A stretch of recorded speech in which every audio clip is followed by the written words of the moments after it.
পালাবো না।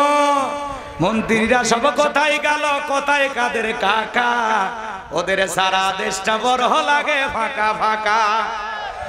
পালাবো না বলতো না, পালাবো না পালাবো না, যায় না তাদের দেখা, ওদের সারা দেশটা বড় লাগে ফাঁকা ফাঁকা। আইন মন্ত্রী আটকে গেল আইনেরই ফাঁকে, দাড়ি সারা দরবেশটারে ভণ্ড ভণ্ড লাগে। শুনেছি ভাই কত নেতা নেত্রী খাইতেছে রে ভাই ডান্ডা, বিচারপতি কালামানিকের ফাটিয়েছে নাকি আন্ডা। কারো বাড়িতে চুরি চিন্তাই করতে না।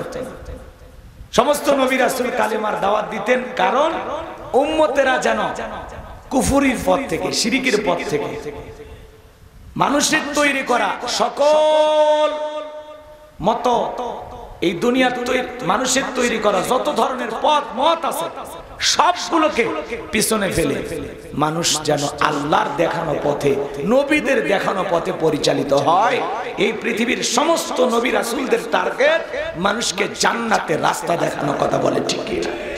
তারা এসেছিলেন মানুষকে পথ দেখাইতে, মিনাজ যুলুমাতি ইলান নূর, অন্ধকার থেকে আলোর পথ দেখানোর জন্য, অন্ধকার থেকে আলোকিত মানুষ বানানোর জন্য কোরআন এসেছে। আপনাকে আমাকে শিরিকের অন্ধকার, কুফরের অন্ধকার থেকে আপনাকে আমাকে আলোকিত মানুষ বানানোর জন্য। আল্লাহু আকবার বলে। আমার ভাইয়েরা, বিশ্ব নবী নামাজ আদায় করার পরে আসমান থেকে জিবরাইল এসে বলে, নবী আপনি শুধু একটা বার অর্ডার দেন, যেই তায়েফের মানুষের আপনাকে পাথর নিক্ষেপ করেছে গো নবী, পাহাড় চাপা দিয়া ওদেরকে আমরা ধ্বংস করে দেব। আমার নবী বলে, জিবরাইল ওরা না চিনে আমাকে পাথর মেরেছে, আজকে যদি পাহাড় চাপা দিয়ে ওদেরকে ধ্বংস করে দাও, আমি কার কাছে কালেমার দাওয়াত পৌঁছাবো? নবীর অন্তরে কত দয়া, কত মায়া। মায়ের অন্তরে যেমন সন্তানের জন্য মায়া, মহাব্বত, ভালোবাসা, দরদ থাকে, নবীদের অন্তরে মায়েদের চাইতে উম্মতের জন্য বেশি মায়া থাকে। কথা কি বুঝতে পারছেন আমার ভাইয়েরা? বিশ্বনবী মুহাম্মদ রাসূলুল্লাহ সাল্লাল্লাহু আলাইহি সাল্লাম আসমানের দিকে হাত তুলে দোয়া করে বলেন, আল্লাহ ওই তায়েফের মানুষেরা আমাকে না চিনে পাথর নিক্ষেপ করেছে, আমি তায়েফের মানুষকে মাফ করে দিয়েছি, আপনিও তায়েফের মানুষকে মাফ করে দেন। বিশ্বনবী দোয়া করলেন, আল্লাহ তাআলা দোয়া কবুল করেছিলেন, বলুন সুবহানাল্লাহ। এইবার নবীজি চলে আসলেন, একদিন দুই দিন নয়, 19 দিন পর্যন্ত আসমান থেকে জিবরাইল আসে না, নতুন কোন আয়াতে কারিমা নাজিল হয় না। কাফেরা ডেকে বলে, ও নবীর সাহাবীরা কি ব্যাপার, কই গেল তোমাদের নবীর নতুন কোন আয়াত বা সূরা পাঠ করে তোমাদেরকে শোনায় না, নাকি তার আল্লাহ তাকে ভুলে গেছেন? জোরে বলেন নাউজুবিল্লাহ। কাফেরা সমালোচনা করে ডেকে বলে, ও নবীর সাহাবীরা কি ব্যাপার, তোমাদের নবী তো নতুন কোন আয়াত বা সূরা পাঠ করে শোনায় না, নাকি তার উপরে যে জিন ভর করেছিল সেই জিনটা বিদায় নিয়েছে? জোরে কর নাউজুবিল্লাহ। ওরা যখন এইভাবে সমালোচনা করে, সাহাবায়ে কেরাম মনে মনে কষ্ট পায়, কিন্তু বিশ্ব নবীর কাছে মনের কষ্টের কথা খুলে বলতে পারে না। আমার ভাইয়েরা, 19 দিন পরে আসমান থেকে জিবরাইল এসে বিশ্ব নবীর উপরে এই পাওয়ারফুল আয়াতে কারিমা গুলো নাজিল করলেন। বলুন আল্লাহু আকবার। আল্লাহ তাআলা জানিয়ে দিলেন, ইন্নাল্লাযীনা ক্বালু রাব্বুনাল্লাহ, আল্লাহ রাব্বুল আলামিন বলেন, ইন্নাল্লাযীনা ক্বালু রাব্বুনাল্লাহ, নিশ্চয়ই যারা বলে আমি তাদের রব, সুম্মাস্তাকামু, এই কথার উপরে যারা ইস্তেকামাত থাকবে, অবিচল অটল থাকবে, আল্লাহ আমার রব, এই কথার উপরে যারা টিকে থাকতে যাবে, তাদের উপরে জুলুম আসবে, মামলা আসবে, হামলা আসবে, নির্যাতন আসবে, জুলুম আসবে, সমস্ত জুলুম সহ্য করেও টিকে থাকতে হবে। আল্লাহ আমার রব, তিনি আমার সব। ভালো করে বুঝবেন, আপনাদের এলাকায় রাস্তা আছে না নাই? দুই ধারের গাছ আছে না নাই? যখন আইলা আসে নারগিস, হুদুদ, সনি, ফনি, মিক্সাউ, মিথিলি, কয়েকদিন আগে ভারতে আসছিল দানা, এই ঝড় করে দিবে ভারতকে ফানা ফানা। কথা কয় না কেন? ঝড়ের নাম কি? দানা। আবার নাকি নতুন একটা ঘূর্ণিঝড় আসবে, এর নাম যে কি হবে আমরা নিজেও জানি না। তো মাঝে মাঝে ঘূর্ণিঝড়ের নাম আসে থাবা, ঘূর্ণিঝড়ের নাম কি? থাবা। তো এই যে ঘূর্ণিঝড় যখন আসে, ঝড় বৃষ্টি তুফান হওয়ার পরে আপনারা দেখবেন রাস্তার অনেক গাছ ভেঙে রাস্তার উপরে পড়ে আসে। কথা বলে পড়ে থাকে কিনা? আবার কিছু গাছ মজবুত ভাবে শিকড় নিয়ে দাঁড়িয়েও আছে। কথা বলে ঠিক কিনা? এর নাম হলো সুম্মাস্তাকামু, ইস্তেকামাত থাকা, অবিচল থাকা, দৃঢ় থাকা, মজবুত থাকা। কথা বলে না কেন?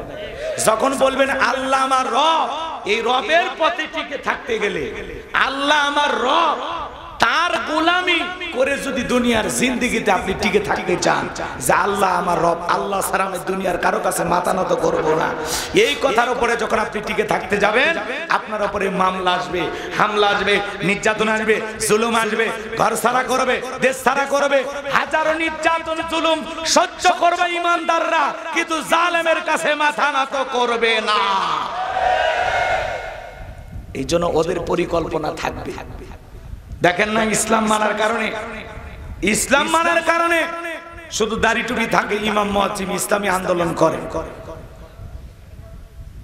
রাতের বেলায় বউ বাচ্চার সাথে ঘুমাইছে, ঘর থেকে তুলে নিয়ে গেছে, ক্রস ফায়ার করে বিদায় করে দিয়েছে। কথা বলে না কেন? হয়েছে না? হয়েছে না? একটু অপেক্ষা করেন, আলোচনার গভীরে গেলে বুঝতে পারবেন। খাপে খাপ মমতাজের বাপ। কথা কোন ঠিক কিনা? মনে রাখবেন, সত্যিকারী যারা ন্যায়পরায়ণ শাসক, যারা সত্যিকারের নেতা, এরা কখনো জনগণের উপরে জুলুম করে না। আর যারা জুলুম করে এরা কখনো সফল হতে পারে না। যারা খুনি, দুর্নীতিবাজ, চাঁদাবাজ, এরাই দেশ থেকে পালায়, ভালো মানুষ পালায় না। কথা ক্লিয়ার? একটু অপেক্ষা করেন, ঘাটে ঘাটে মার হবে, সাউন্ড হবে না। কথা কোন ঠিক কিনা? জায়গা মতো, জায়গা মতো, জায়গা মতো যাবে। রাগ করতেছেন নাকি আপনারা? অনেকে বলতেছে চট করে আসবেন, নভেম্বরে আসবেন, ডিসেম্বরে আসবেন। আপনি আসেন, আপনার জন্য দেশের প্রত্যেকটা মানুষ চেয়ে আছে কখন আপনি আসবেন, কোন দিক দিয়ে আসবেন। কথা কন দেখে না? কথা কন না কেন? বুবু আইসো, বুবু আইসো গো। কথা কন না কেন? আসেন, আসেন, বুবু আইবা, তুমি আইবা গো, আইয়া বুবু আর ক্ষমতা পাইবা না। বুবু আইবা, বুবু আইবা গো, আইয়া বুবু আর ক্ষমতা পাইবা না। একবার চেয়ার থেকে নামে গেছেন রাগ করে, আবার কি চাচ্ছেন আপনি চেয়ারে বলবেন? অতই সহজ। শহীদের রক্ত বৃথা যেতে পারে না। কথা বলে ঠিক কিনা? আস-সুন্নাহ ফাউন্ডেশনের সম্মানিত চেয়ারম্যান আমাদের প্রিয় ভাই শাইখ আহমদুল্লাহ হাফিজাহুল্লাহ আজকে 300 জন শহীদের পরিবারকে ডেকে নগদ 1 লাখ টাকা করে দিয়া 300 পরিবারকে 3 কোটি টাকা চেক প্রদান করেছেন। আল্লাহু আকবার বলেন। উম্মতের দরদি একজন আলেম শাইখ আহমদুল্লাহ দিল থেকে দোয়া আসে। বন্যায় কবলিত সেই ফেনী, নোয়াখালী, লক্ষ্মীপুর ওই অঞ্চলে এই ভারতের ত্রিপুরার বাঁধ খুলে দেওয়ার কারণে ওরা ষড়যন্ত্র করে গভীর রাতে বাঁধ খুলে দিয়েছে। এদেশের মানুষকে ওরা পানি দিয়ে ডুবিয়ে মারতে চায়। যখন খরার সময় ফসলে মাঠ খাকা করে, আমরা পানি পাই না, ওই সময় পানি দেয় না। আবার বন্যার সময় আমাদের দেশের পানি রাখার জায়গা নাই, ওই সময় পানি দিয়া ওরা পানি দিয়ে মারতে চায়। কথা বলে ঠিক কিনা? কে তো রাখে আল্লাহ মারে খেয়ে, ওরা পানি দিয়ে আমাদেরকে ডুবিয়ে মারতে পারবে না। ষড়যন্ত্র করবে যারা, ওরাই ঘূর্ণিঝড়ের কবলে ডুবিয়ে মরবে। কয়েকদিন আগে ঘূর্ণিঝড় দানা আসছে, এরপরে ফানা, এরপর আসবে নানা, এরপরে আসবে খালু, এইভাবে ঘূর্ণিঝড় আসবে। তোদের 12টা বাজবে। এখনো সময় আছে। বাংলাদেশের মানুষের প্রতি মহব্বত আর ভালোবাসার হাত বাড়াও। বেশি ষড়যন্ত্র করলে অবস্থা ভালো হবে না। কথা কোন ঠিক কিনা? শাইখ আহমদুল্লাহ আমাদের প্রিয় ভাই, তিনি মঞ্চে কিছু এতিম বাচ্চা, আহারে 105 জন না 110 জন এতিম ছোট্ট বাচ্চা মাদ্রাসায় পড়ে, মাত্র 2 পারা কোরআন মুখস্থ করেছে। সেই বাচ্চাটাকে বলা হচ্ছে তোমার বাবা মারা গেছে, তুমি কি বলতে চাও? ছেলেটা কান্না করতেছে আর বলতেছে আমার বাবা আমাকে মাদ্রাসায় রেখে আসতো, আমার কালে মুখ জুমা খাইতো, প্রতিদিন আমাকে 10 টাকা করে নাস্তা খাওয়ার জন্য দিত, আর বলতো বাবা রে আমার বংশে কোনো হাফেজ নাই, আলেম নাই, আমার বড় স্বপ্ন, আমরা মূর্খ মানুষ, তোরে মাদ্রাসায় দিলাম বাবা, আমি মারা গেলে আমার জানাজার ইমামতিটা তুমি করবা। আজকে যেই ছোট্ট শিশু ইয়েতিম মাদ্রাসা পড়ুয়া ছাত্র চোখের পানি ছেড়ে দিয়ে কাঁদে আর বলে, আমার একটাই দুঃখ, আমার একটাই আফসোস, আমি আমার বাবার জানাজার ইমামতি করতে পারলাম না, আমি আমার বাবার স্বপ্নটা পূরণ করতে পারলাম না। আমার বাবা ওই যাত্রাবাড়ি উত্তরায় ওই পুলিশের গুলিতে ছাত্র আন্দোলনের সময় আমার বাবা শহীদ হয়ে গেছে। শায়েখ আহমদুল্লাহ এতিমের মাথায় হাত বুলাইয়া দিলেন, বুকে জড়ায় নিলেন, আর ডেকে বলে, বাবা আমি তোমার জন্য দোয়া করি, এপারে তুমি তোমার বাবার স্বপ্ন পূরণ করতে পারো নাই, আমি আল্লাহর কাছে দোয়া করি, আমরা বিশ্বাস করি এই দুনিয়ার জমিনে তোমার বাবার সাথে যদি সাক্ষাৎ আর না হয়, আল্লাহর কাছে দোয়া করি তোমার বাবার সাথে যেন জান্নাতে তোমার সাক্ষাৎ হয়ে যায়। ছোট্ট একটা মেয়ে এতিম শিশু চোখের পানি ছেড়ে দিয়ে কাঁদে আর বলে, আমার বাবা বাহির থেকে আসতো, আমাদেরকে নিয়ে খেলাধুলা করতো, বাবা নিজের হাতে আমাকে খাবার তুলে খাওয়াইতো, আজকে আর কেউ বাবার মতো আদর করে মুখে তুলে খাওয়ায় না। বাবার কথা বলতে গিয়ে ছোট্ট মেয়ে কান্না করে। 300 পরিবারের হাতে 1 লাখ করে টাকা চেক তুলে দিলেন, আর কিছু পরিবার যারা একেবারে দরিদ্র তাদেরকে যাচাই বাছাই করে আরো সহযোগিতার হাত বাড়াবেন। এই জন্য শায়েখ আহমদুল্লাহর জন্য আপনারা দোয়া করবেন বাজান। তার আস-সুন্নাহ ফাউন্ডেশনের মাধ্যমে সারা দেশে যে পরিমাণে মানুষের কল্যাণে, এদেশের উম্মার কল্যাণে যেভাবে তিনি ভূমিকা পালন করে যাচ্ছেন, আল্লাহ পাক যেন প্রিয় শাইখকে সুস্থতার সহিত নেখায়াত দান করেন। আর যে 3 পরিবারের হাতে টাকা দিয়া সহযোগিতা করেছেন, এই টাকাগুলো পেয়ে তাদের পরিবারের ভিতরে যেন আল্লাহ তাআলা সচ্ছলতা ফেরাইয়া দেন, তাদের পরিবারের উপরে আল্লাহর পক্ষ থেকে যেন খাস রহমত বরকত নাজিল হয়। সরে বলুন আমিন। যে এতিম শিশুগুলো চোখের পানি ফেলে কান্না করতেছে, একবার চিন্তা করেন, আপনি আমি মারা গেলে আমার সন্তানও এরকম ভাবে কান্না করবে বাজান। এই জন্য যারা এরকম শত শত পরিবারকে গুলি চালিয়ে এতিম করেছে, যাদের বাজারে হাজার হাজার পরিবার আজকে নিঃস্ব হয়ে পথে বসে গেছে, ওদের ক্ষমা নাই, ওদের ক্ষমা নাই, ওদের বিচার বাংলার মাটিতে হবে।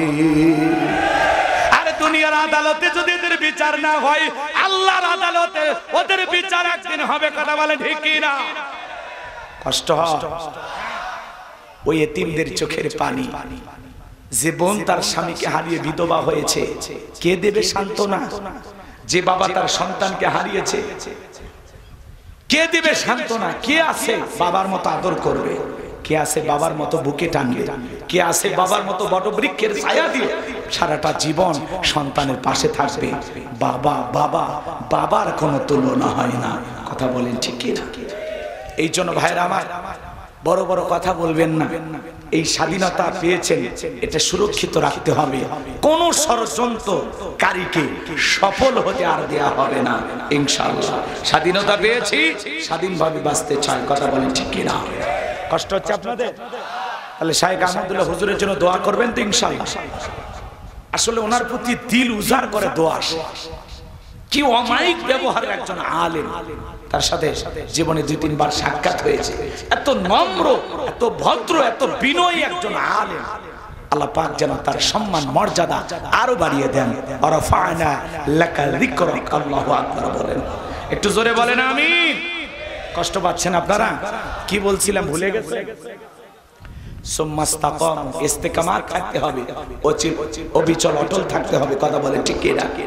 আল্লাহ রাব্বুল আলামিন বলেন, ইন্নাল্লাযীনা ক্বালু রাব্বুনাল্লাহ, নিশ্চয়ই যারা বলে আমি তাদের রব। ও যশোরের বাবাজিরা, যুবক ভাইরা, আপনারা সবাই বলেন তোমাদের রব কে? আসমানের দিকে ডান হাতটা তুলে শাহাদাত আঙ্গুলে দ্বারা ইশারা করে চিৎকার মেরে ডেকে বলেন তোমাদের রব কে? আর একটু জোরে ডাকতে বলেন আল্লাহ। আর একটু দরদ ভালোবাসা নিয়ে ডাকতে বলেন আল্লাহ। আর একবার বলেন আল্লাহ। সবাই জোরে বলেন হাত নামান। এই যে আল্লাহ আল্লাহ বলে ডাক দিলাম, আমাদের আল্লাহ খুশি না বেজা? মা বাবাকে বারবার বাবা মা বলে ডাক দিলে তারা বিরক্ত হয়, রাগান্বিত হয়। কিন্তু এমন এক স্রষ্টা, এমন এক সৃষ্টিকর্তা পেয়েছি, কোটি কোটি বার ডাক দিলেও বিরক্ত হন না যিনি, তিনি কে? সে রবকে সবসময় স্মরণ করবো তো ইনশাল্লাহ, স্মরণ করবো তো ইনশাল্লাহ। আমার ভাইয়েরা, লম্বা আমি আজকে করবো না, লম্বা করার সুযোগ নাই, সংক্ষিপ্ত কথা বলে দিয়ে যায়। রুহের জগতে আল্লাহ রাব্বুল আলামিন আপনাকে আমাকে প্রশ্ন করলেন, আলাস্তু বিরব্বিকুম, আমি কি তোমাদের রব নই? আমরা সেদিন সবাই জবাব দিয়ে বলেছিলাম ক্বালু বালা, অবশ্যই আপনি আমাদের রব। এই পৃথিবীর জমিনে আল্লাহ রাব্বুল আলামিন সর্বপ্রথম যে ওহী নাজিল করলেন, ইকরা বিসমি রাব্বিকাল্লাযী খলাক, পর তোমার রবের নামে যিনি তোমাদেরকে সৃষ্টি করেছেন। এই আয়াতের ভিতরে রব শব্দ আছে না নাই? সেই রবের জ্ঞান শিক্ষা দেওয়া হয় কোথায়? স্কুল, কলেজ নাকি মাদ্রাসায়? ছোট ছোট বাচ্চারা মাদ্রাসায় পড়ে। এই যে চারজন হাফিজের মাথায় সম্মানের পাগড়ি পরা দিলাম, যারা আল্লাহর কোরআনটাকে সিনার ভিতরে ধারণ করেছে, এদের মা বাবা ধন্য। কোরআনের হাফেজ সন্তানকে বানানোর জন্য জোরে বলেন মারহাবা। হাফেজের বাবা হও, আলেমের বাবা হও, দুনিয়াতেও সম্মান পাবেন, আখিরাতেও সম্মান পাবেন। নায়কের বাবা হয়া, গায়কের বাবা হয়া, নায়িকার বাবা হয়া লাভ নাই, কথা বলেন ঠিক কি না? তাহলে ছোট ছোট বাচ্চা মাদ্রাসায় পড়ে, কি সুন্দর বৈশা বৈশা পেশাব করে, পেশাব করার পরে টিস্যু নাই, পানি নাই, ঢেলে কুলুপ ব্যবহার করে, কথা বলেন ঠিক কি না?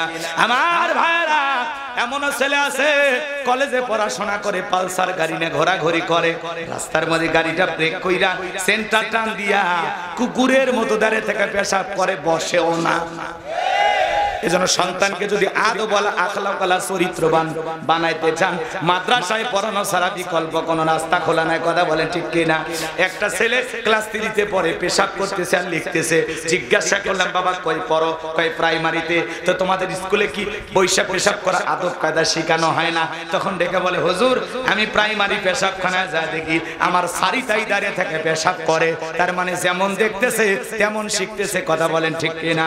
আর মাদ্রাসার বাচ্চারা বৈশা বৈশা পেশাব করে, আরে কি সুন্দর আদব কায়দা, দেখা মায়া লাগে।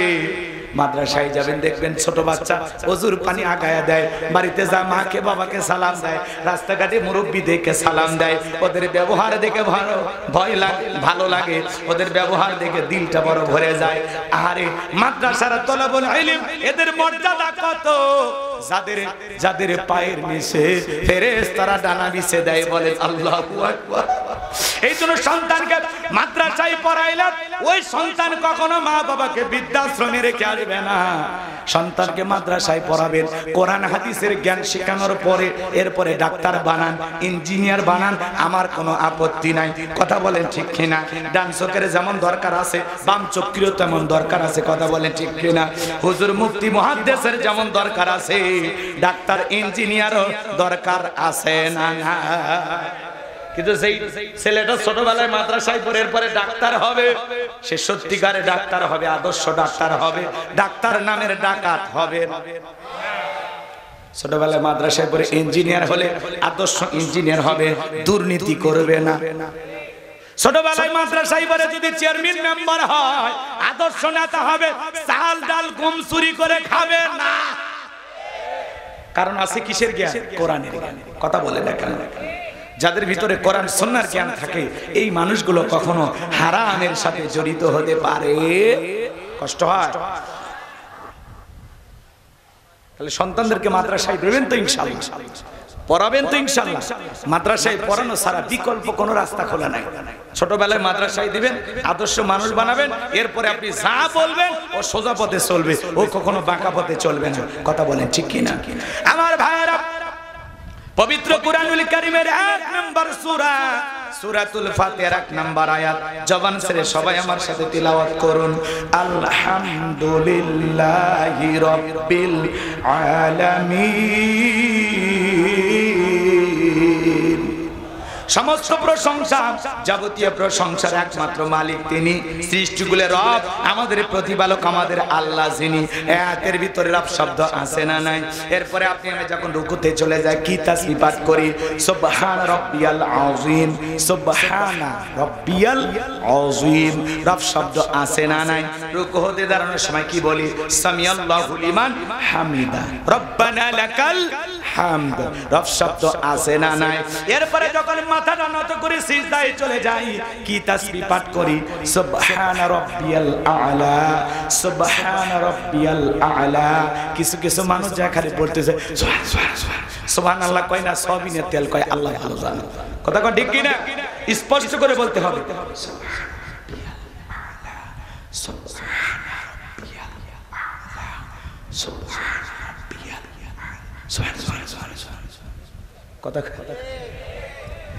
এরপরে নামাজ শেষ হওয়ার পরে, সালাম ফিরানোর পরে আমরা যখন আল্লাহ তাআলার কাছে হাত পেতে দোয়া করি কি বলি? রব্বানা আতিনা ফিদ দুনিয়া হাসানাতাও ওয়া ফিল আখিরাতি হাসানাতাও ওয়া কিনা আযাবান নার। সূরা বাকারা 201 নম্বর আয়াত।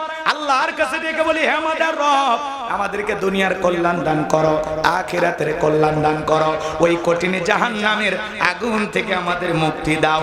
ইহকাল পরকালের কল্যাণ দেওয়ার মালিক কে? জাহান্নামের আগুন থেকে বাঁচানোর মালিক কে? ভালো করে বোঝার চেষ্টা করবেন। পবিত্র কুরআনুল কারীমের সর্বশেষ যেই সূরা, সূরাটির নাম হলো নাস, তার 1 নম্বর আয়াত, কুল আউযু বিরাব্বিন নাস। আয়াতের ভিতরে রব শব্দ আছে না নাই? জীবনের পরতে পরতে সব জায়গায় রব। আপনি আমি যেদিন মারা যাব, ওই মসজিদের মাইকে যেদিন এলান জারি হবে, এই গ্রামের অমুক ব্যক্তি বেঁচে নাই, ইন্না লিল্লাহি ওয়া ইন্না ইলাইহি রাজিউন। আপনার আমার মৃত্যুর সংবাদ শোনার পরে বিবি কেঁদে বলবে স্বামী নাই, ছেলে কেঁদে বলবে বাবা নাই, প্রিয়তমা স্ত্রী কেঁদে বলবে আমার স্বামী হারাইলাম, ছোট্ট মেয়েটা কেঁদে বলবে বাবা হারাইলাম, মা বাবা বেঁচে থাকলে বলবে কলিজার ধনটা হারাইলাম। আপনার আমার মৃত্যুর সংবাদ শোনার পরে আত্মীয় স্বজন, পাড়া প্রতিবেশী সবাই ছুটে আসবে আপনাকে আমাকে শেষ বিদায় দেওয়ার জন্য। হে বাজান গো আমার, আপনার আমার মরণের সংবাদ শোনার পরে সবাই বাড়ির চারপাশে এসে কান্নাকাটি শুরু করে দেবে। আপনাকে আমাকে বাজান গো আমার একটা চোখের উপরে শোয়াইয়া, দেখে রঙিন পোশাক খুইলা, মশারি টাঙাইয়া, বড়ই পাতার গরম পানি দিয়া গোসল করাইয়া, চকলেটের মতো সাদা কাপড়ে মোড়াইয়া, মসজিদের খাটিয়াতে তুইলা, 4 জন বরযাত্রী ধইরা একে একে অন্ধকার কবরে নিয়ে যাবে বাজার। ওই কবরের লাশটা রাখার জন্য 3 জন মানুষ নামবে। আপনি আমি ভেবে নেব এই 3 জন বুঝি আমার সাথী হবে, কিন্তু না না, একে একে সবাই কবর থেকে উঠে আসবে। কবর থেকে উঠে আসার পরে কবরে যখন বাঁশের বিছানা বিছায়া দেবে বাজার, ওই বাঁশের ছিদ্র দিয়া হালকা করে একটু আলো কবরে প্রবেশ করে। এরপরে যখন মাটি চাপা দিয়া দেবে, কবরটা হয়ে যাবে ঘর অন্ধকার। ডানে মাটি বামে মাটি, মাটির হবে বিছানা, ওপরেতে বাঁশের ছাউনি, কবর নাম তার ঠিকানা। সবাই কবরে রেখে একে একে চলে আসবে। ওই কবরে থাকা ব্যক্তি ওদের পায়ের আওয়াজ শুনতে পাবে, চিৎকার মেরে ডেকে বলবে একা রাইকা যাও না, আমাকে সঙ্গে নিয়ে যাও। কবরে থাকা ব্যক্তির চিৎকার দুনিয়ার কেউ শুনতে পাবে না। ওই কবর বড় কঠিন জায়গা বাজার। বিশ্বনবী মুহাম্মদ রাসূলুল্লাহ সাল্লাল্লাহু আলাইহি সাল্লাম বলেছেন, ক্বালা ক্বালা রাসূলুল্লাহ সাল্লাল্লাহু আলাইহি সাল্লাম, ক্বালা ক্বালা রাসূলুল্লাহ সাল্লাল্লাহু আলাইহি ওয়াসাল্লাম, ইন্নামাল কুবরু রাউযাতুম মিন রিয়াদিল জান্নাহ আও হুফরাতুম মিন হুফারিন নার। রাহু তিরমিজি। বিশ্বনবী ডেকে বলেন, যে ব্যক্তির আমল ভালো, মৃত্যুর সঙ্গে সঙ্গে আল্লাহ রাব্বুল আলামিন তার কবরটাকে জান্নাতের বাগান বানায়া দেবে। আর যে ব্যক্তির আমল খারাপ, আও হুফরাতুম মিন হুফ, যে 2-1 ওটা বসা করছে, 12:30 বেজে গেছে নাকি? কবরের কথা শুনে আপনাদের ভয় লাগে না? তা আপনি উঠেন কোন শক্তি? এই যে উঠতেছেন, বাড়ি পর্যন্ত যেতে পারবেন, গ্যারান্টি আছে? ভয় লাগে না আপনাদের? মাজা সোজা করে কই যান? হেদায়েতের উদ্দেশ্যে কিছু কথা বলতেছি, একটু মনোযোগ দেন, কানটা খাড়া করেন, একটু দিলটা নরম করে শোনেন, ভালো লাগে।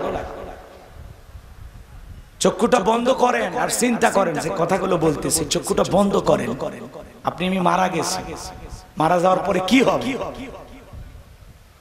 কবরে একা একা কিভাবে থাকবো? কবরে প্রথম নাইটটা কিভাবে কাটবে? ফার্স্ট নাইটটা কিভাবে কাটবে? কবরে পহেলা রাত কিভাবে কাটবে?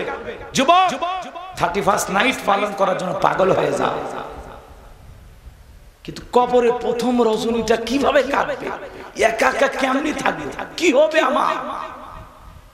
একটু চিন্তা করলে আপনি আমি পরিবর্তন হয়ে যাব। ভাই ওয়াজ বেশি শোনা লাগে না, বেশি করা লাগে না, দুই একটা আলোচনা হেদায়েতের জন্য যথেষ্ট। এক মুরব্বী বলতো, আমার না মৃত্যুর খুবই ভয় হয়েছে, আমি মৃত্যুকে প্রচন্ড ভয় পাই, আমি মৃত্যুর ভয়ে মসজিদে ঢুকি না। তখন জিজ্ঞাসা করা হলো কেন? কয় হুজুর আমার মৃত্যুর এত ভয়, মসজিদে ঢোকার সাথে সাথে ওই যে মৃত্যুর খাটিয়া যেটাতে লাশ বহন করে, ওই খাটিয়া দেখে হুজুর আমার এত ভয় লাগে, আমি এই ভয়ে মসজিদে যাই না। তা আপনাদের অবস্থা তাই হয়ে গেছে। কবরের ওয়াজ উনি মাজার সোজা করে যাচ্ছে, তাহলে কবরে ভয় থাকলে যাইতো? কথা কয় না। আমার এলাকার এক মুরব্বী এক জানাজায় গেছে, কয় হুজুর 71টা কবর খুঁড়ছি, 71টা, দোয়া করেন আরো যেন কবর খুঁড়তে পারি। ভালো, মৃত ব্যক্তির দাফন কাজে সহযোগিতা করা, কবর খনন করা, এ তো ভালো সওয়াবের কাজ, খুবই ভালো। আর একজন এসে বলতেছে হুজুর 71 খুললে কি হবে? ঘটনা তো জানে না কি? যার কবর খুঁড়তে যায় তার ছেলের কাছ থেকে সিগারেট চায়। তোর বাবার কবর এত কষ্ট করে কি শক্ত মাটি কোবাইতে জান হাবিয়ে গেল, 2-4 প্যাকেট সিগারেট দিলি না? তাহলে এ যদি 71 কেন 71 লক্ষ কবর করে, কবরের যে কি ভয়, কবর যে কি জায়গা, এ কি বুঝেছে?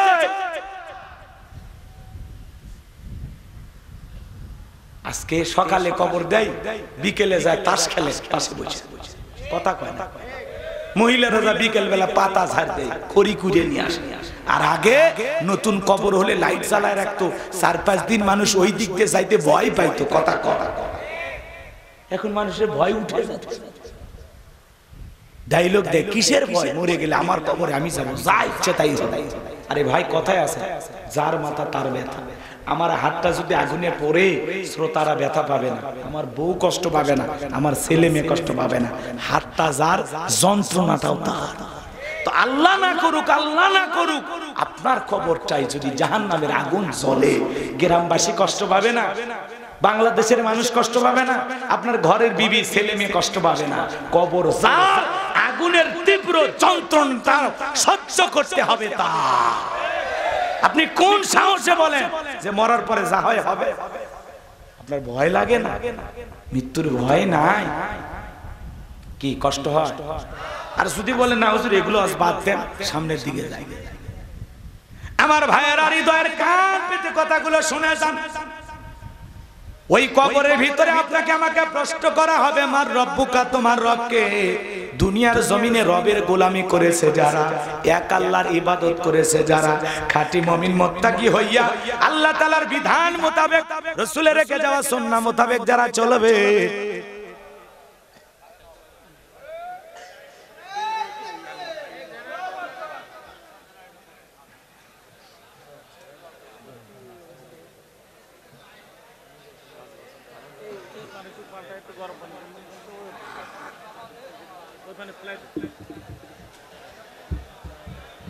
আমল করে মুত্তাকি হয়ে কবরে যাবে যারা, 3টি প্রশ্নের উত্তর দিতে পারবে তারা।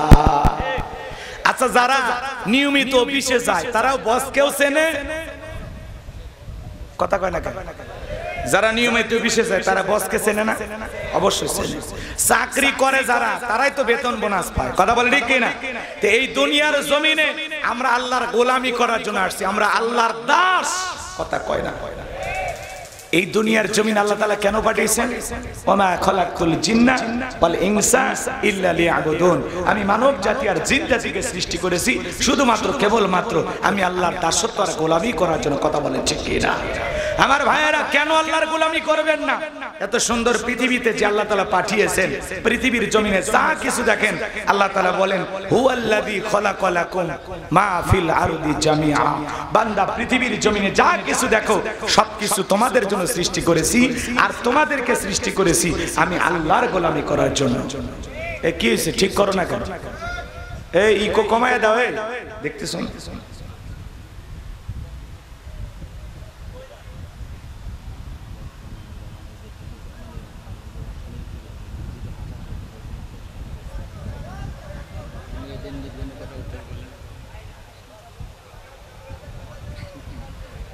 এই চেহারার মানুষ এগুলো বললে হয়?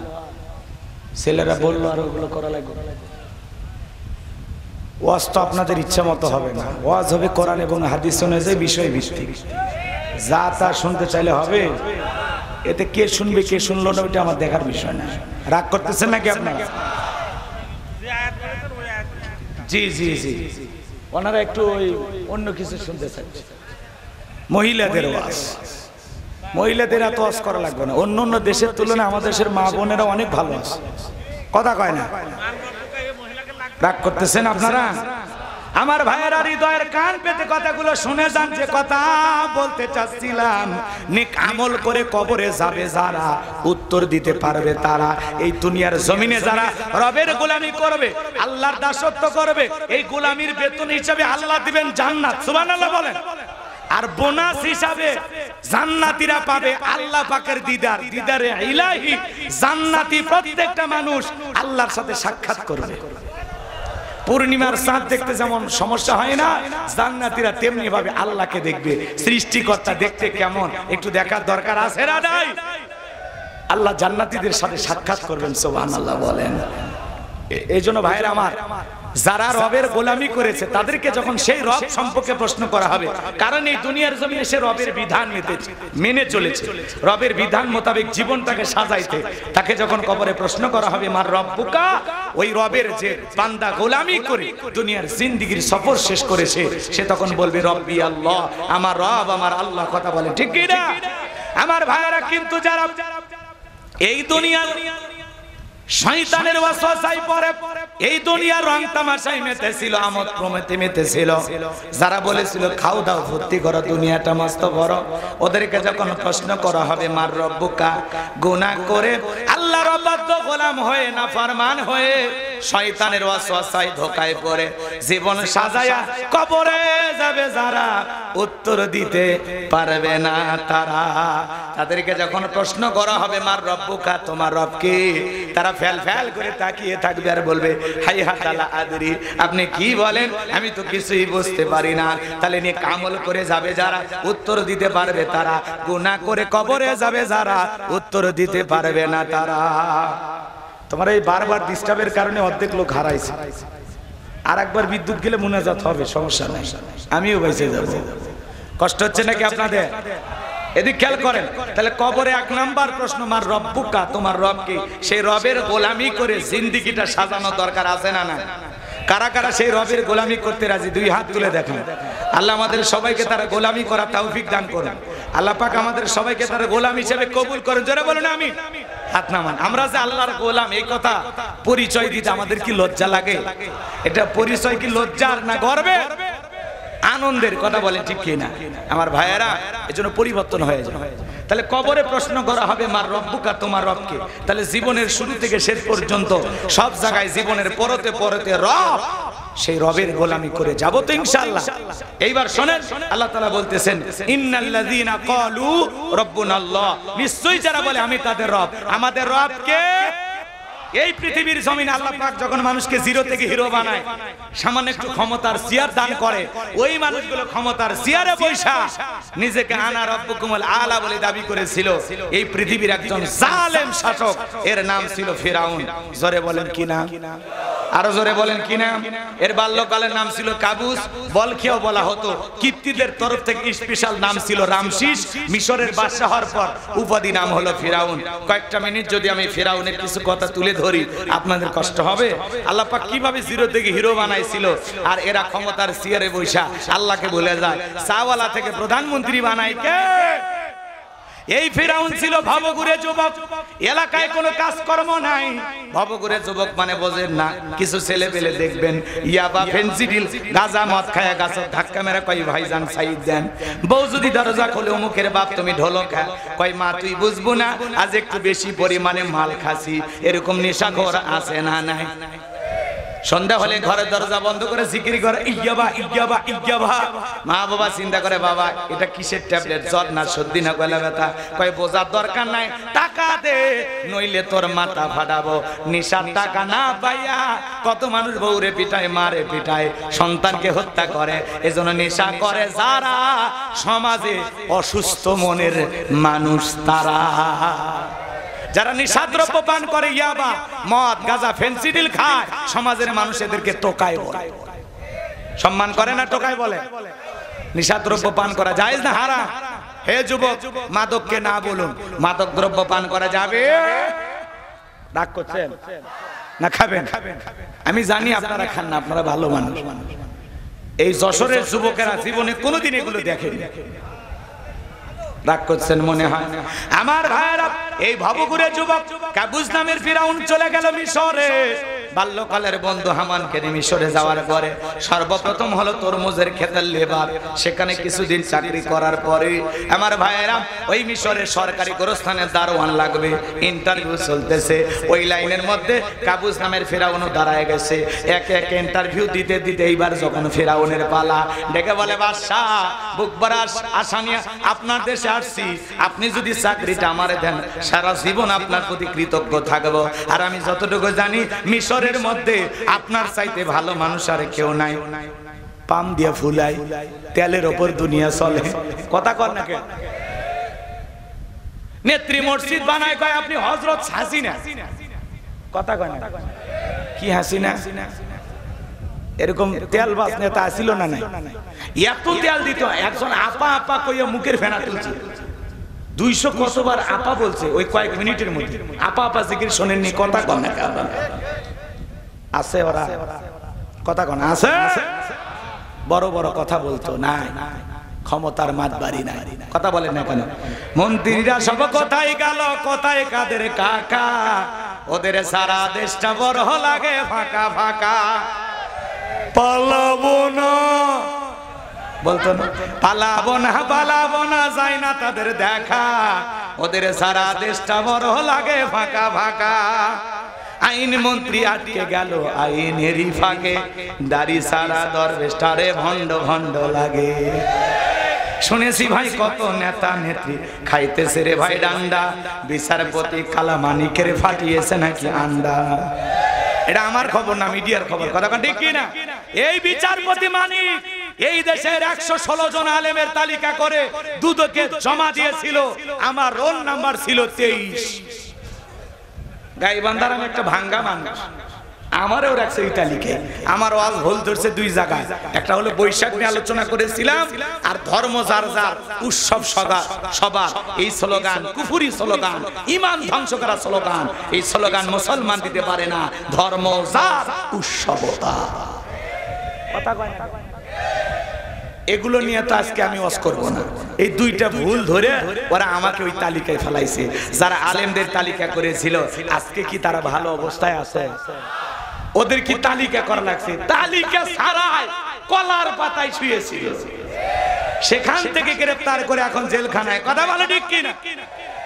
পলকের ঝলক গেল থামিয়ে নেটের চাকা, ওদের সারা দেশটা বড় লাগে ফাঁকা ফাঁকা। কোথায় গেল সংসদেতে মমতাজের গান? কোথায় গেল হযরত বলা স্বামী মুসলমান? কথা কয় না? কোথায় গেল আরাফাত আর ব্যারিস্টার সুমন? কথা বলার সময় এরা করেনি ওজন। এখন ব্যারিস্টার সুমন গ্রেফতার হয়ে বলে আমি পুলিশের সাথে থানায় যাচ্ছি। এখন 5 দিনের রিমান্ড মঞ্জুর হয়ে গেছে, রিমান্ডে থাকে। আদালতে যখন হাজির করা হয়েছে আদালতের ভিতরে কাঁদে, আর বাহিরে বের হয়ে বলতেছে, একটু হালকা করে হাসার চেষ্টা করতেছে।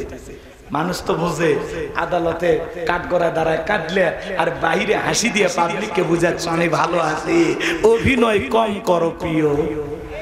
কথা ঠিক কি না? জাতির মানুষ ওদেরকে চিনে ফেলে দিয়েছে, কথা বলে ঠিক কি না?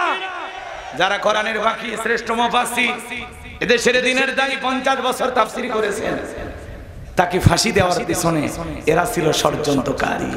এই মানিক মৃত্যুদণ্ডের রায় দিয়েছিল, এই ব্যারিস্টার সুমন তাদের সহযোগী ছিল, কথা বলে ঠিক কি না? এই জন্য আলেমদের গায়ে হাত দিয়ে কেউ চিরকাল টিকে থাকতে পারে না, কথা বলেন ঠিক কি না? আলেমদেরকে লাঞ্ছিত করেছিল যারা, আজকে তারা পুরো দুনিয়ার সামনে লাঞ্ছিত। আজকে তাদের সম্মান নাই, ক্ষমতার দাপট না। এই ব্যারিস্টার সুমন বলতেছে আমি সাইদির বিচার করার কারণে আমাকে জারর সন্তান বলা হয়। কথা কয় না কেন? আমরা বলতে যাব কেন? তুমি আবার এগুলো কথায় কান দাও কেন? কথা কয় না কেন? আল্লামা সাইদি হুজুর বলেছিল আমাকে যারা রাজাকার বলবে এরা এরা এরা পিতৃ পরিচয়হীন জারর সন্তান। আমার ভাইয়ের এই জন্য আমরা কি যে হারাইছি এখন বুঝতে পারতেছি, কথা বলেন ঠিক কি না? কষ্ট পাইতেছেন মনে হয়, বিরক্ত হইতেছেন আমার কথায়। আমার ভাইয়েরা এমন কায়দায় পাম দিয়েছে বাজার, মিশরের বাদশা পাগল হয়ে গেছে, ডেকে বলে ইন্টারভিউ বন্ধ করো। এই কাবুজ নামের ছেলেটাকে সরকারি গোরস্থানের দারোয়ানের চাকরিতে নিয়োগ দেওয়া হলো। ইন্টারভিউ বন্ধ, ওই যে তেলে ফুলছে, কিসে ফুলছে? এইবার বাজান গো আমার, মিশরের সরকারি গোরস্থানের দারোয়ানের চাকরি পাওয়ার পরে ফেরাউন মনে মনে চিন্তা করলো বাদশা আমারে প্রতি মাসে বেতন দিবে, ঠিক আছে, কিন্তু এই বেতন দিয়া চলবে না, আমার সাইড ইনকাম করা দরকার। সে তখন কি করলো জানেন? এলাকায় যারা গোরস্থান লাশ দাফন করতে আসে ওদেরকে ডেকে বলে লাশ প্রতি একটা করে দিরহাম দিতে হবে, না হলে আমি লাশ দাফন করতে দেব না। আমার ভাইরা গভীর মনোযোগ দিয়ে কথাগুলো শুনবেন। জনগণ চিন্তা করলো একটা দিরহামের জন্য বাদশার দরবারে বিচার সালিশ নিয়ে যাব, লাশ পয়সা গুলো শেষ হয়ে যাবে, অতএব একটা টাকা যদি পায় এই ছেলেটাই পায়। এই কথা ভেবে জনগণ একটা করে দিরহাম ঘুষ দেওয়া শুরু করলো। 1 টাকা হলে ওইটাও ঘুষ। আমার দেশে ঘুষ আছে না নাই? কথা বলেন না কেন? শোনো এই দেশটার গল্প করি, দেশটা মনে হয় স্বপ্নপুরী, সুদখোর ঘুষখোর মদখোর জুয়াখোর এটাই আছে ভুরি ভুরি, এটাই আছে ভুরি ভুরি। এ দেশে অসৎ কামাই কেউ করে না, তবে ঘুষের টাকা পেলে কেউ তো ছাড়ে না। টেবিলের নিচ দিয়ে হাত বাড়িয়ে কালো টাকাটা নেই কারিয়ে, কথা কয় না? টেবিলের নিচ দিয়ে হাত বাড়িয়ে কালো টাকাটা নেই কারিয়ে, কথা কয়। ওরা দেশে এরকম দুর্নীতি করছে কিনা? একটা ছেলের চাকরির জন্য 10 লাখ 15 লাখ টাকা ঘুষ ওপরওয়ালাকে দেওয়া লাগে। ওপরওয়ালা বলতে কি ফেরেশতা এসে নিয়ে যায়? কথা কয়। ঘুষ ছাড়া চাকরি হইতো না, লক্ষ লক্ষ বেকার যুবক চাকরি পায় না। আর ওরা এই দেশের যুবকদের জিম্মি করে রাখার ষড়যন্ত্র করেছিল, সেই যুবকদের আন্দোলনে ওরা পালাইতে বাধ্য হয়েছে। বেকারত্ব দূর করতে হবে, যুব সমাজকে কর্মে নিয়ে যেতে হবে। যুব সমাজ যখন কাজ করবে, কর্ম পাবে, তখন আর রাজনীতি এগুলো আন্দোলন এত কিছু করার সময় ওরা পাবে না। হাজার হাজার লক্ষ লক্ষ বেকার যুবক কি করবে? যুবকদের কোনো মূল্য নাই, দাম নাই, কথা বলে ঠিক কিনা? এজন্য যুবকেরা নিজের অধিকার প্রতিষ্ঠিত করার জন্য লড়াই আর সংগ্রাম করে যুবকেরা আজকে সফল হয়েছে, কথা বলে ঠিক কিনা? লিল্লাহি তাকবীর। আমার ভাইয়েরা একদিন হাম করে মানুষ ঘুষ দেওয়া শুরু করলো। আল্লাহর খেলা বোঝা বড় দায়। ওই জামানে আল্লাহ রাব্বুল আলামিন একটা মহামারী দিল, যেই মহামারীর নাম ছিল ডায়রিয়া, কলেরা। 2020 সালে আল্লাহ তাআলা বিশ্ববাসীকে একটা মহামারী দিয়েছিল, যেটার নাম হলো ধরনা সইনা, নাম হলো করোনা। করোনা রোগে বাবা মারা গেছে, বাবার লাশটা দেখতে যায় নাই, বাবার কবরে মাটিও দিতে যায় নাই। বাবার সম্পত্তি ভালো লাগে, বাবার লাশ ভালো লাগে না। মায়ের করোনা হয়েছে, ছেলে দেখতে যায় নাই, জঙ্গলে ফেলে আসছে। করোনা মহামারী বুঝা দিয়েছে এই দুনিয়াতে কেউ কারো আপন না। স্বামীর করোনা হয়েছে, স্ত্রীর কাছে যায় নাই, একটা প্লেটে খাবার সাজাইয়া স্বামী আলাদা রুমে, বউ আলাদা রুমে, লম্বা একটা লাঠি দিয়া স্বামীর ঘরের ভিতরে খাবার ঢুকে দিয়েছিল। স্বামী সুস্থ হওয়ার পরে যখন কাছাকাছি এসেছে, ডেকে বলে ও বিলকিসের বাপ, তুমি তো জানো না আমি তোমারে কত ভালোবাসি। আল্লাহর কাছে তাহাজ্জুদ করে দোয়া করে বলেছি, আল্লাহ আমার হায়াত নিয়ে হলেও আমার স্বামীকে তুমি বাঁচায় রাখো। স্বামী তখন মুস্কি মুস্কি হাসে আর বলে, বিবি রে তোর ছবিটা দেখার জন্য, আমি কতবার তোর চেহারা দেখার জন্য মনে করেছিলাম এই বুঝি জানালা খোলা, এই বুঝি দরজা খোলা, আমার সাথে দুইটা কথা বলবি, কিন্তু না, আমি যখন রোগী ছিলাম একটাবারের জন্য দেখা করিস নাই, মোবাইলে তোর ছবি দেখে কান্না করেছিলাম, আমার যে কত ভালোবাসিস তার প্রমাণ আমি পাইছিলাম। আমি যখন অসুস্থ ছিলাম আমারে তুই বাঁশ দিয়া খাওয়াইছিস। এই করোনা মহামারী বুঝে দিয়েছে দুনিয়াতে কেউ কারো আপন না, কার জন্য এত সম্পদ কামাইতেছেন, এখন নিঃশ্বাস বন্ধ হয়ে গেলে সবাই আপনাকে ভুলে যাবে। কথা বলেন ঠিক কি না? আমার ভাইরা সামনের দিকে যায়, আমি যে কথা বলতে চাচ্ছিলাম, ওই মহামারীতে হাজার হাজার মানুষ মারা যায়, তখন তো এত ডাক্তার হাসপাতাল ছিল না, টাকা ফিরাউনের পকেটে ওঠে, একটা করে দিরহাম পাইতে পাইতে এত টাকার মালিক হয়ে গেল, টাকা রাখার আর কোনো জায়গা নাই। বাদশার দরবারে চলে আসলো, ডেকে বলে বাদশাহ আমার কাছে কিছু টাকা পয়সা আছে, এলাকায় যারা গরিব মানুষ খাজনা দিতে পারে না, আমি তাদের খাজনা পরিশোধ করে দিতে চাই। এই কথা শুনে বাদশার মনটা ভালো হয়ে গেল, ডেকে বলে বাবা তোমার মতো ছেলে ঘরে ঘরে জন্ম নেওয়া দরকার, ঠিক আছে তুমি টাকা নিয়ে আসো, আমি রাজ্যের ভিতরে ঢোল পিটায় সংবাদ পৌঁছায় দেব। এইবার ঢোল পিটায় সংবাদ পৌঁছানো হলো, গোরস্থানের দারোয়ান তোমাদের খাজনা পরিশোধ করে দিবে, দুঃখী মানুষকে সহযোগিতা করবে। হাজার হাজার মানুষ বাদশার দরবারে লাইন দিয়েছে। এইবার গোরস্থানের দারোয়ান কাবুজ নামের ফেরাউন জনগণের ঘুষ খাওয়া টাকাগুলো দিয়া জনগণের বাহবা পাইতেছে। আচ্ছা আপনারা বলেন তো, নেতারা যাইছে বলে 1 লাখ 2 লাখ দেব, টাকা কি ওর মাপে? কথা কন না কে? কেউ বলে আমি পদ্মা সেতু করেছি, এটা করেছি ওটা করেছি, টাকা কি তাদের বাপের না টাকা এই দেশের জনগণের? কথা বলেন। সব টাকাই দেশের জনগণের, এদেশের যত উন্নয়ন সব জনগণের মাথার ঘাম পায়ে ফেলে পরিশ্রমের ট্যাক্সের টাকা দিয়ে, আর বিদেশি লোন নিয়ে ওরা পকেট তাজা করছে, ওই টাকা দেশেই ঢুকেনি। কথা কয় না? 11 লক্ষ কোটি টাকা দুর্নীতি করে পাহাড় সমপরিমাণ ঋণের বোঝা চাপায়া দিয়ে পালিয়ে গেছে। চোর ডাকাত দুর্নীতিবাজ এরা পালায়, ভালো মানুষেরা পালায় না। কথা কয়,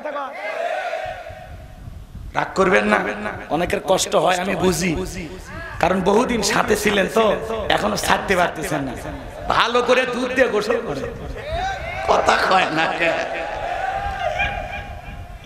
এই দেশে থাকতে হলে ভালো মানুষ হন, সাদাকে সাদা বলুন, কালাকে কালা বলুন, অপরাধীকে অপরাধী বলতে শিখুন, ঠিক আছে? আমার বাপ অপরাধ করলে আমি বাপের বিরুদ্ধে কথা বলবো, সব সময় ন্যায়ের পক্ষে থাকবেন। আল্লাহ বলেন কি জানেন? আল্লাহ কি বলতেছেন? কুনতুম খায়রা উম্মাতিন উখরিজাত লিন-নাস তা'মুরুনা বিল মা'রুফ ওয়া তানহাউনা আনিল মুনকার। তোমাদেরকে উত্তম জাতি বানাইলাম, ভিআইপি বানাইলাম, মর্যাদার আসনে বানাইলাম, বসাইলাম। ভিআইপি আপনাকে আমাকে সম্মান মর্যাদার দিক দিয়ে সবচাইতে শ্রেষ্ঠ বানিয়েছেন কে? ওয়ালাকাদ কাররামনা বানি আদম। আল্লাহ এত মর্যাদা দিলেন, এত সম্মান দিলেন, সৃষ্টির সেরা আশরাফুল মাখলুকাত বানানোর পরে আল্লাহ কি বলতেছে জানেন? তোমাদেরকে উত্তম জাতি বানাইলাম, মর্যাদার আসনে বসাইলাম। দুইটা কাজ, সৎ কাজের আদেশ, এটা দায়িত্বই। সৎ কাজের আদেশ দিতে গেলে মাঝে মাঝে মার খাওয়া লাগবে। কথা কয় না? অন্যায় বাধা দিতে গেলে মাঝে মাঝে মার খাওয়া লাগবে, জালেমের টার্গেটে পরিণত হওয়া লাগবে। কিন্তু খাঁটি মুমিনের যারা, এরা জালেমের টার্গেটে পরিণত হতে পারে কিন্তু জালেমের কাছে মাথা নত করবে না। ওরা হাসতে হাসতে ফাঁসির দড়িতে চলে কিন্তু মাথা নত করে না। আমরা সেই জাতি। কথা বলেন ঠিক কি না? আমার ভাইয়েরা হৃদয়ের খেল পেতে কথাগুলো শোনেন। যে কথা বলতে চাচ্ছিলাম বাজান গো আমার, এইবার জনগণের খাজনা পরিশোধ করে দিল। জনগণ যায় আর বলে রে আহারি, রাজ্যের বাদশা যদি এই ব্যক্তি না হয়া গোরস্থানের ছেলেটা হইতো, না জানি আমাদের কপাল খুলে যেত। নির্বাচনের আগে একটু জনসেবামূলক কাজ করার দরকার আছে না নাই? দেখবেন নির্বাচনের মার্কা থাকে যে কয়দিন, নেতার আনাগোনা সে কয়দিন।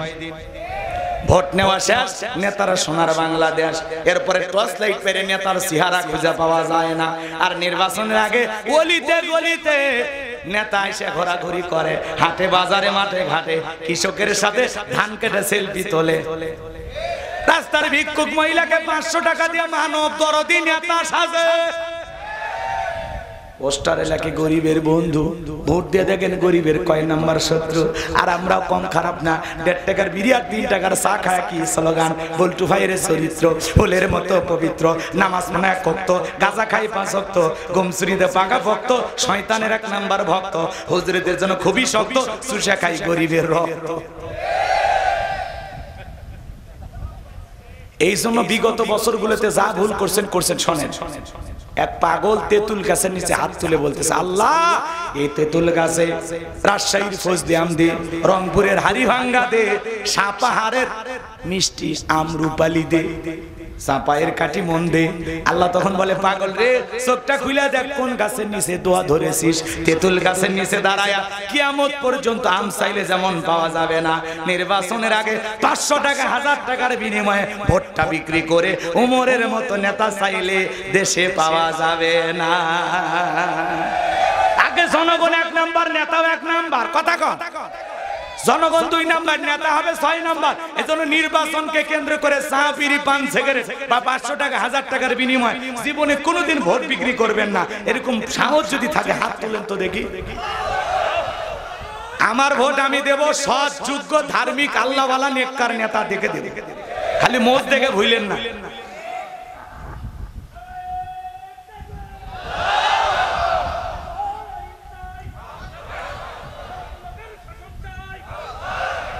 এই জমিনে আল্লাহর আইন চান না, এরকম ভয় করতেছেন কেন?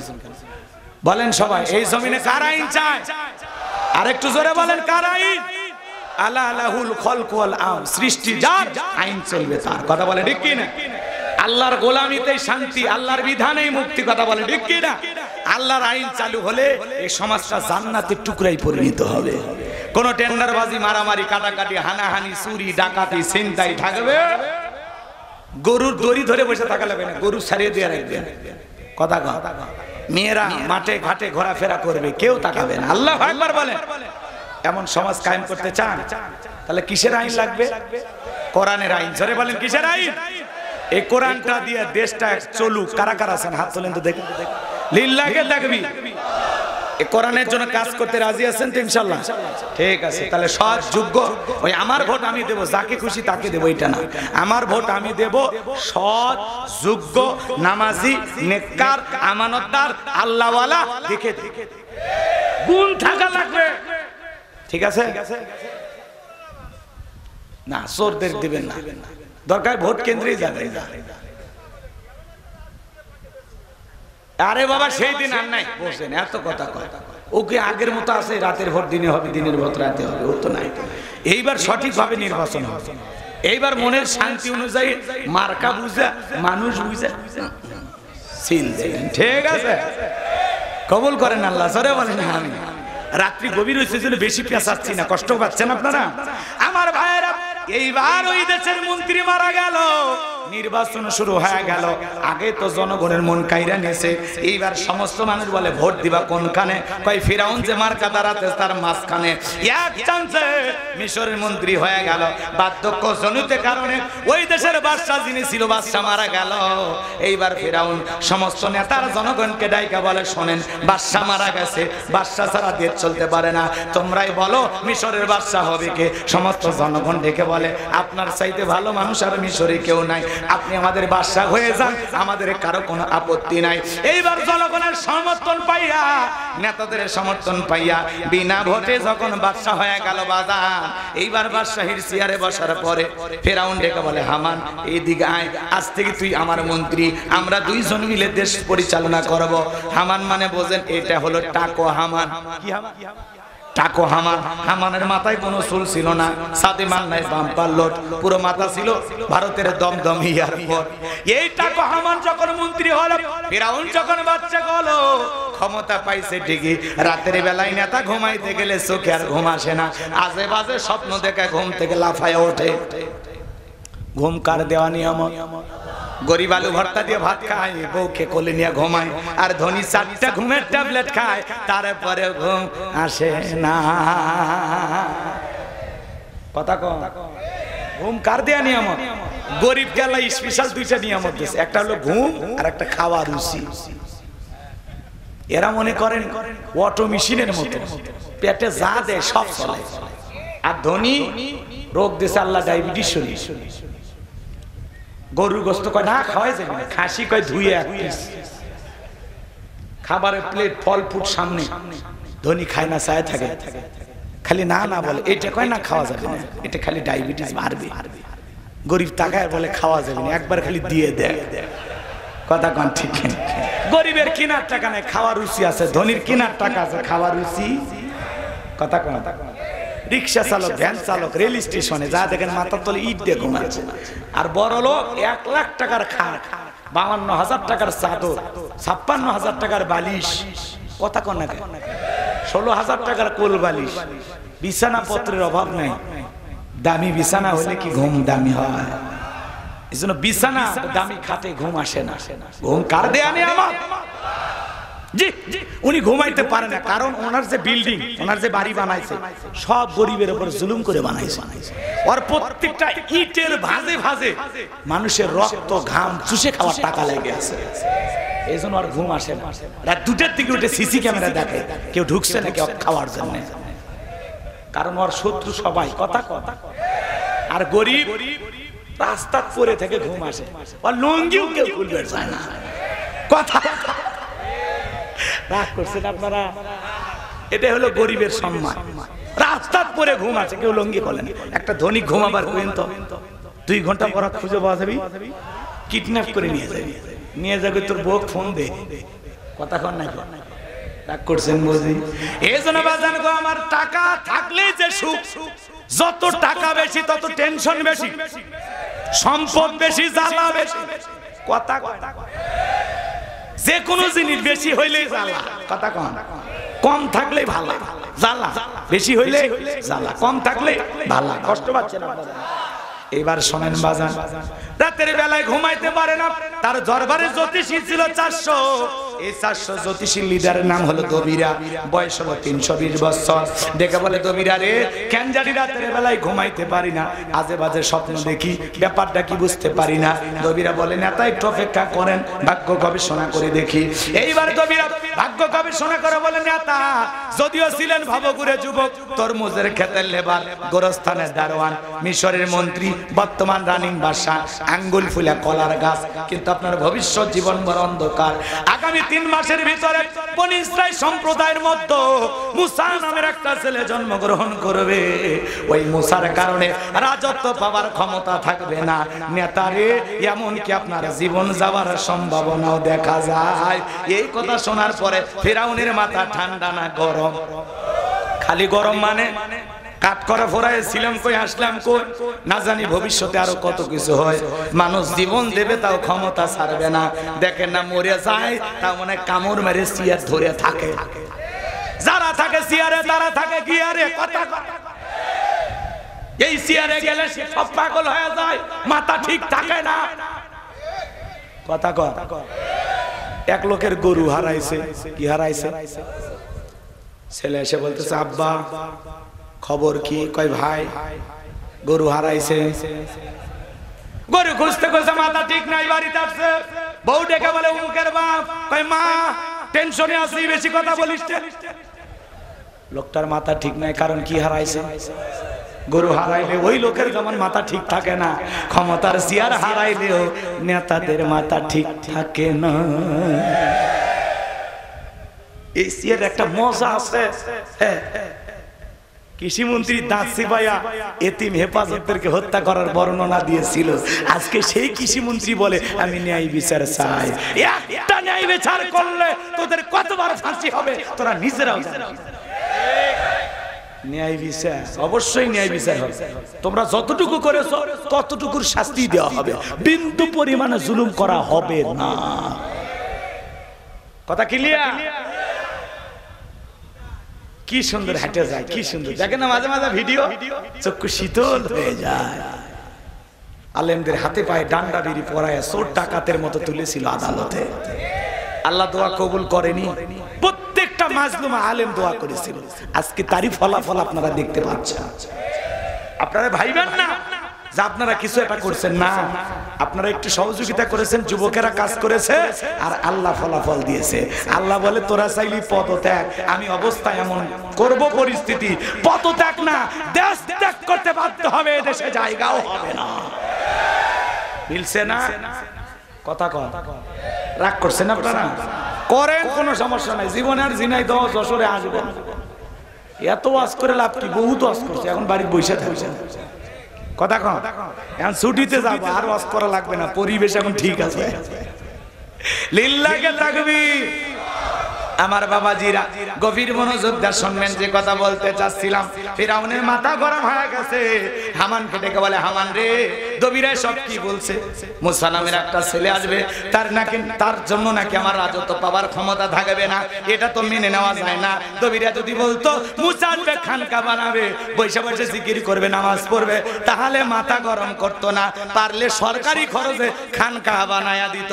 আজও পৃথিবীর জমিনে তাকায়া দেখেন, যারা খানকায় বসে উহু করে জিকির মারে, দেখেন খানকায় বসে ইশকের আগুন লাগায়, দেখেন না কথা কন?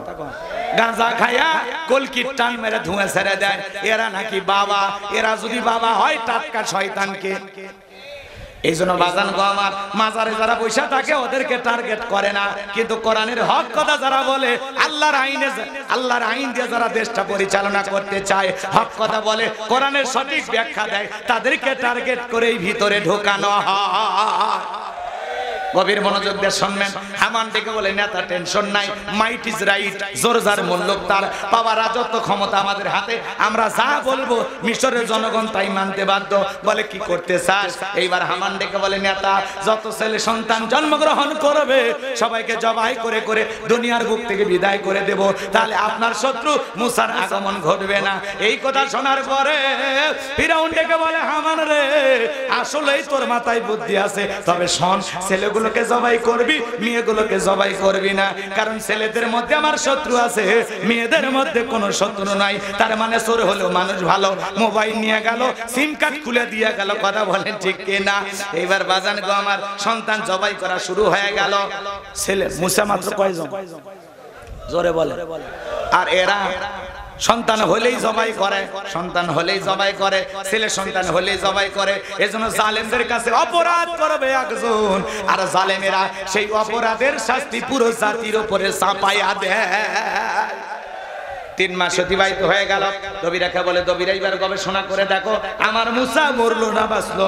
এইবার দবিরা ভাগ্য গবেষণা করে বলে, নেতা যদিও বনি ইসরাইল মায়ের বুক খালি কইরা হাজার হাজার সন্তান জবাই করেছেন, 3টা বর্ণনা পাওয়া যায়। কেউ বলেছেন 20,000, কেউ বলেছেন 24,000, কেউ বলেছেন 80,000 সন্তানকে জবাই করে দুনিয়ার জমিন থেকে বিদায় করে দিয়েছেন। কিন্তু আপনার পথের কাটা মুসা এখনো বেঁচে আছে, জীবিত আছে, সুস্থ আছে, কিন্তু কোন বাড়িতে আছে এইটা বলার ক্ষমতা আমাদের নাই। বলেন আল্লাহু আকবার। আরেকটু জোরে বলে, ওমাকারু ওমাকারাল্লাহ আল্লাহু খায়রুল মাকিরিন। খেলা কার? আল্লাহ চাই মুসারে বাঁচাইতে, ফেরাউন চাই মারতে, আর 14 গোষ্ঠী এক জায়গায় হয় মুসার একটা পশম ছিঁড়তে পারবে? কারণ মুসার সাথে আছে কি? যার সাথে আল্লাহ আছে তার আর কাউকে লাগে? এবার শোনেন না ঘটনা, সামনে যায়। ফিরাউনকে ক্ষমতার চেয়ারে বসাছি, ওয়াকসিয়াত থেকে নামে সুবে মারিয়ে ফাইনাল খেলা খেলে বাড়ি যাবেন না, তাছাড়া শান্তি পাওয়া যাবে না, রাতে ঘুম হবে না, লিল্লাহে থাকবি। আধা ঘন্টা লাগলে দেন, একটু দেন, এলোমেলো অনেক হয়েছে। আমার ভাইয়েরা গভীর মনোযোগ দিয়ে কথাগুলো শ্রবণ করে যান। এইবার বাজান গো আমার, ফিরাউন ডেকে বলে, সেনাবাহিনীর দল পুরো এলাকায় তল্লাশি চালাও, যাও যে জায়গায় মুসারে পাইবা ধরবা আর জবাই করবা। একদল সেনাবাহিনী মুসা নবীর বাড়ির দিকে রওনা করেছে। মুসা নবীর বড় বোন নাম তার মারিয়াম ডেকে বলে, মা ওই যে ফিরাউনের সেনাবাহিনী দেখা যায় মা, আর বুঝি ভাইকে বাঁচানো গেল না, কই লুকিয়ে রাখবা? মুসা নবীর মা টেনশনে পড়ে গেলেন, সন্তানকে দিক বিদিক দৌড়াইতে লাগলেন। কে জানো এলহামের মাধ্যমে গায়বী আওয়াজ দিয়ে বলে, মুসার মা চুলার ভিতরে তোমার ছেলেটাকে ফেলাইয়া দাও, কথা দিলাম গো তোমার ছেলেকে আবার তোমার কোলেই ফেরাইয়া দেব। আর দেরি করলেন না, তাই করলেন। এইবার ফেরাউনের সেনাবাহিনী পুরো বাড়ি তল্লাশি চালায়, খুঁজে খুঁজে চলে গেল। ওরা কোথাও মুসা নবীকে পাইল না। এইবার মুসা নবীর মা চুলার ভিতরে তাকায়া দেখে মুসা নবী চুলার ভিতরে পড়ে মুস্কি মুস্কি হাসে। সন্তানকে কোলে গালে মুখে চুমা খাইলেন। কে যেন আবারই গালি আওয়াজ দিয়ে বলে, ও মুসার মা, আর কতদিন জালেমদের ভয়ে সন্তানটাকে লুকিয়ে রাখবা? সিন্ধুক একটা বানাইয়া দরিয়ার বুকে ভাসাইয়া দাও। কথা দিলাম গো, তোমার ছেলেটাকে আবার তোমার কোলেই ফেরায় দেব। বলেন আল্লাহু আকবার। মুসা নবীর মা টেনশনে পড়ে গেলেন, সিন্ধুক পাবেন কোথায়? সকালবেলা কে যেন ডাকি, মিস্ত্রি লাগবে মা, আমি একজন মিস্ত্রি। মুসা নবীর মা ডাক দেয়, এদিকে আসো। তুমি কি মিস্ত্রি? জীবনের থেকে মিস্ত্রি বলে চিল্লাই না, ব্যাপারটা কি তুমি কি বানাইতে পারো? মিস্ত্রি ডেকে বলে, মা আপনি যদি চান এমন একটা সিন্ধুক আপনার দরকার, যে সিন্ধুকের ভিতরে আপনার সন্তানকে তুলে দরিয়ার বুকে ভাসায় দিবেন, আপনি চাইলে এরকম সিন্ধুক বানায় দিতে পারি। মিস্ত্রির কথা শুনে মুসা নবীর মা ডেকে বলে, মিস্ত্রি তুমি তোমার মনের কথা বলেছো, এরকম একটা সিন্ধুক কি তোমার দরকার? বলে, মা ভিতর থেকে একটু পানি নিয়ে আসেন, যন্ত্রপাতি আছে ধার দেবার জন্য পানি লাগতে পারে, আবার না হলেও চলতে পারে। এইবার মুসা নবীর মা ভিতর থেকে পানি নিয়ে এসে দেখে মিস্ত্রি সুন্দর একটা সিন্ধুক বানায়া দাঁড়িয়ে আছে। মারহাবা বলে। এবার সিন্ধুকটা হাতের মধ্যে দিয়ে মিস্ত্রি দৌড়ায়, পেছন থেকে ডেকে বলে, ও মিস্ত্রি তোমার পরিশ্রমের দাম কি নিবা না? লোহার পয়সা কি নিবা না? কাঠের দামটা কি নিবা না? মিস্ত্রি ডেকে বলে, মা যারা বিপদে পড়ে আমি তাদের উপকার করি, বিনিময়ে টাকা পয়সা গ্রহণ করি না। মুসা নবীর মা ডেকে বলে, মিস্ত্রি এই বিপদের দিনে এত বড় উপকার করলা, লোহার পয়সাও নিলা না, কাঠের পয়সাও নিলা না, তোমার পারিশ্রমিকের দামটাও নিলা না, অন্তত তোমার নামটা বলে যাও, মাঝে মাঝে তোমার কথা মনে হলে আল্লাহর কাছে তোমার জন্য দোয়া করব। মিস্ত্রি ডেকে বলে, মা আমি দুনিয়ার সাধারণ কোন মিস্ত্রি না, আমি আল্লাহর ফেরেশতা, আমার নাম হলো জিবরাইল। এবার সিন্ধুকের ভিতরে মুসা নবীকে তুলাম, দরিয়ার বুকে ভাসায় দিলেন। আর বলে, ও মা মারিয়াম, সিন্ধুক ভাসতে ভাসতে কই যায় খবর নিয়ে আসবি। এইবার সিন্ধুক ভাসতে ভাসতে চলে গেল ফিরাউনের ঘাটে। ওই দিন বিকেল বেলা ফিরাউন তার প্রিয়তমা স্ত্রী আসিয়াকে নিয়ে আসছে সমুদ্রে সৈকতে হাওয়া খাইতে। মার হাওয়া কম। মাঝে মাঝে বউকে নিয়ে বিনোদন করবেন, কক্সবাজার নিয়ে যাবেন, কথা কথা হাসে হাসে হাসে কক্সবাজার বউকে নিয়ে যাবেন, পর্দা করায়, বোরকা পরায়, কথা কয় ফরজ পর্দা মানিয়ে কক্সবাজার নিয়ে যাবেন। আমি কি বলেছি হাফ প্যান্ট পরে দুইজনে সমুদ্রের নামে গোসল করেন? তা তো বলি না। বউকে বোরকা পরায়, পর্দা করায় সব জায়গায় দিয়ে যাবেন, যেখানে ভদ্রলোকেরা যায়। কক্সবাজার সমুদ্রের সৈকতের পারে দাঁড়িয়ে বলবেন, বিবি তাকায়া দেখো আল্লাহর অপরূপ কি সুন্দর সৃষ্টি, আহারে কি সুন্দর সমুদ্রের ঢেউ। পাশে দাঁড়িয়ে আছে আমার সোনা বউ, জানবে না তো কেউ। বউ খুশি হয়েছে, হালাল বিনোদন। মাঝে মাঝে স্ত্রী সন্তানদেরকে নিয়ে বাইরে ঘুরতে যাবে, পিকনিক স্পট গুলোতে যাবে, যেখানে ভদ্রলোকেরা যায়। কথা পারবেন না? এবার মা বোনেরা খুশি যে যাক 7 দিন অন্তত সংসারে কাজ করা লাগবে না, কক্সবাজার ঘুরে আসা। বউকে ভালোবাসবেন, বউ ভালোবাসার জিনিস, কথা কোন ঠিক কিনা? রাগ করছে? মনে থাকবে তো ইনশাআল্লাহ। মা বোনদের জন্য সুযোগ হলে কিছু কথা বলবো ইনশাআল্লাহ, বলার দরকার আছে না নাই? বিবিকে সালাম দিবেন, কি দিবেন? সালাম দিবেন। ওইটা আপনার ঘরের বস আর আপনি তার বস, কথা কয় না? যে স্ত্রী তার স্বামীকে সত্যি মহব্বত করে সেই স্ত্রীরা হয় বুদ্ধিমান। তারা কি করে জানেন? যে স্ত্রীদের বুদ্ধি কম, এরা স্বামীকে গোলাম বানায়া গোলামের বউ হয়, কথা কয় না? স্বামীকে গোলাম বানায়া হয় গোলামের বউ। আর যারা বুদ্ধিমান স্ত্রী, এরা স্বামীকে রাজা বানায়া রাজার রানী হয়ে থাকে। এরা স্বামীর সাথে ভালো ব্যবহার করে, তর্ক করে না, জেদ করে না, কথাই কথাই স্বামীকে বলে না এইটা দিলে না ওইটা দিলে না, খোঁচা দিয়া কথা বলে না, যতটুকু দেয় ততটুকুতেই খুশি থাকে।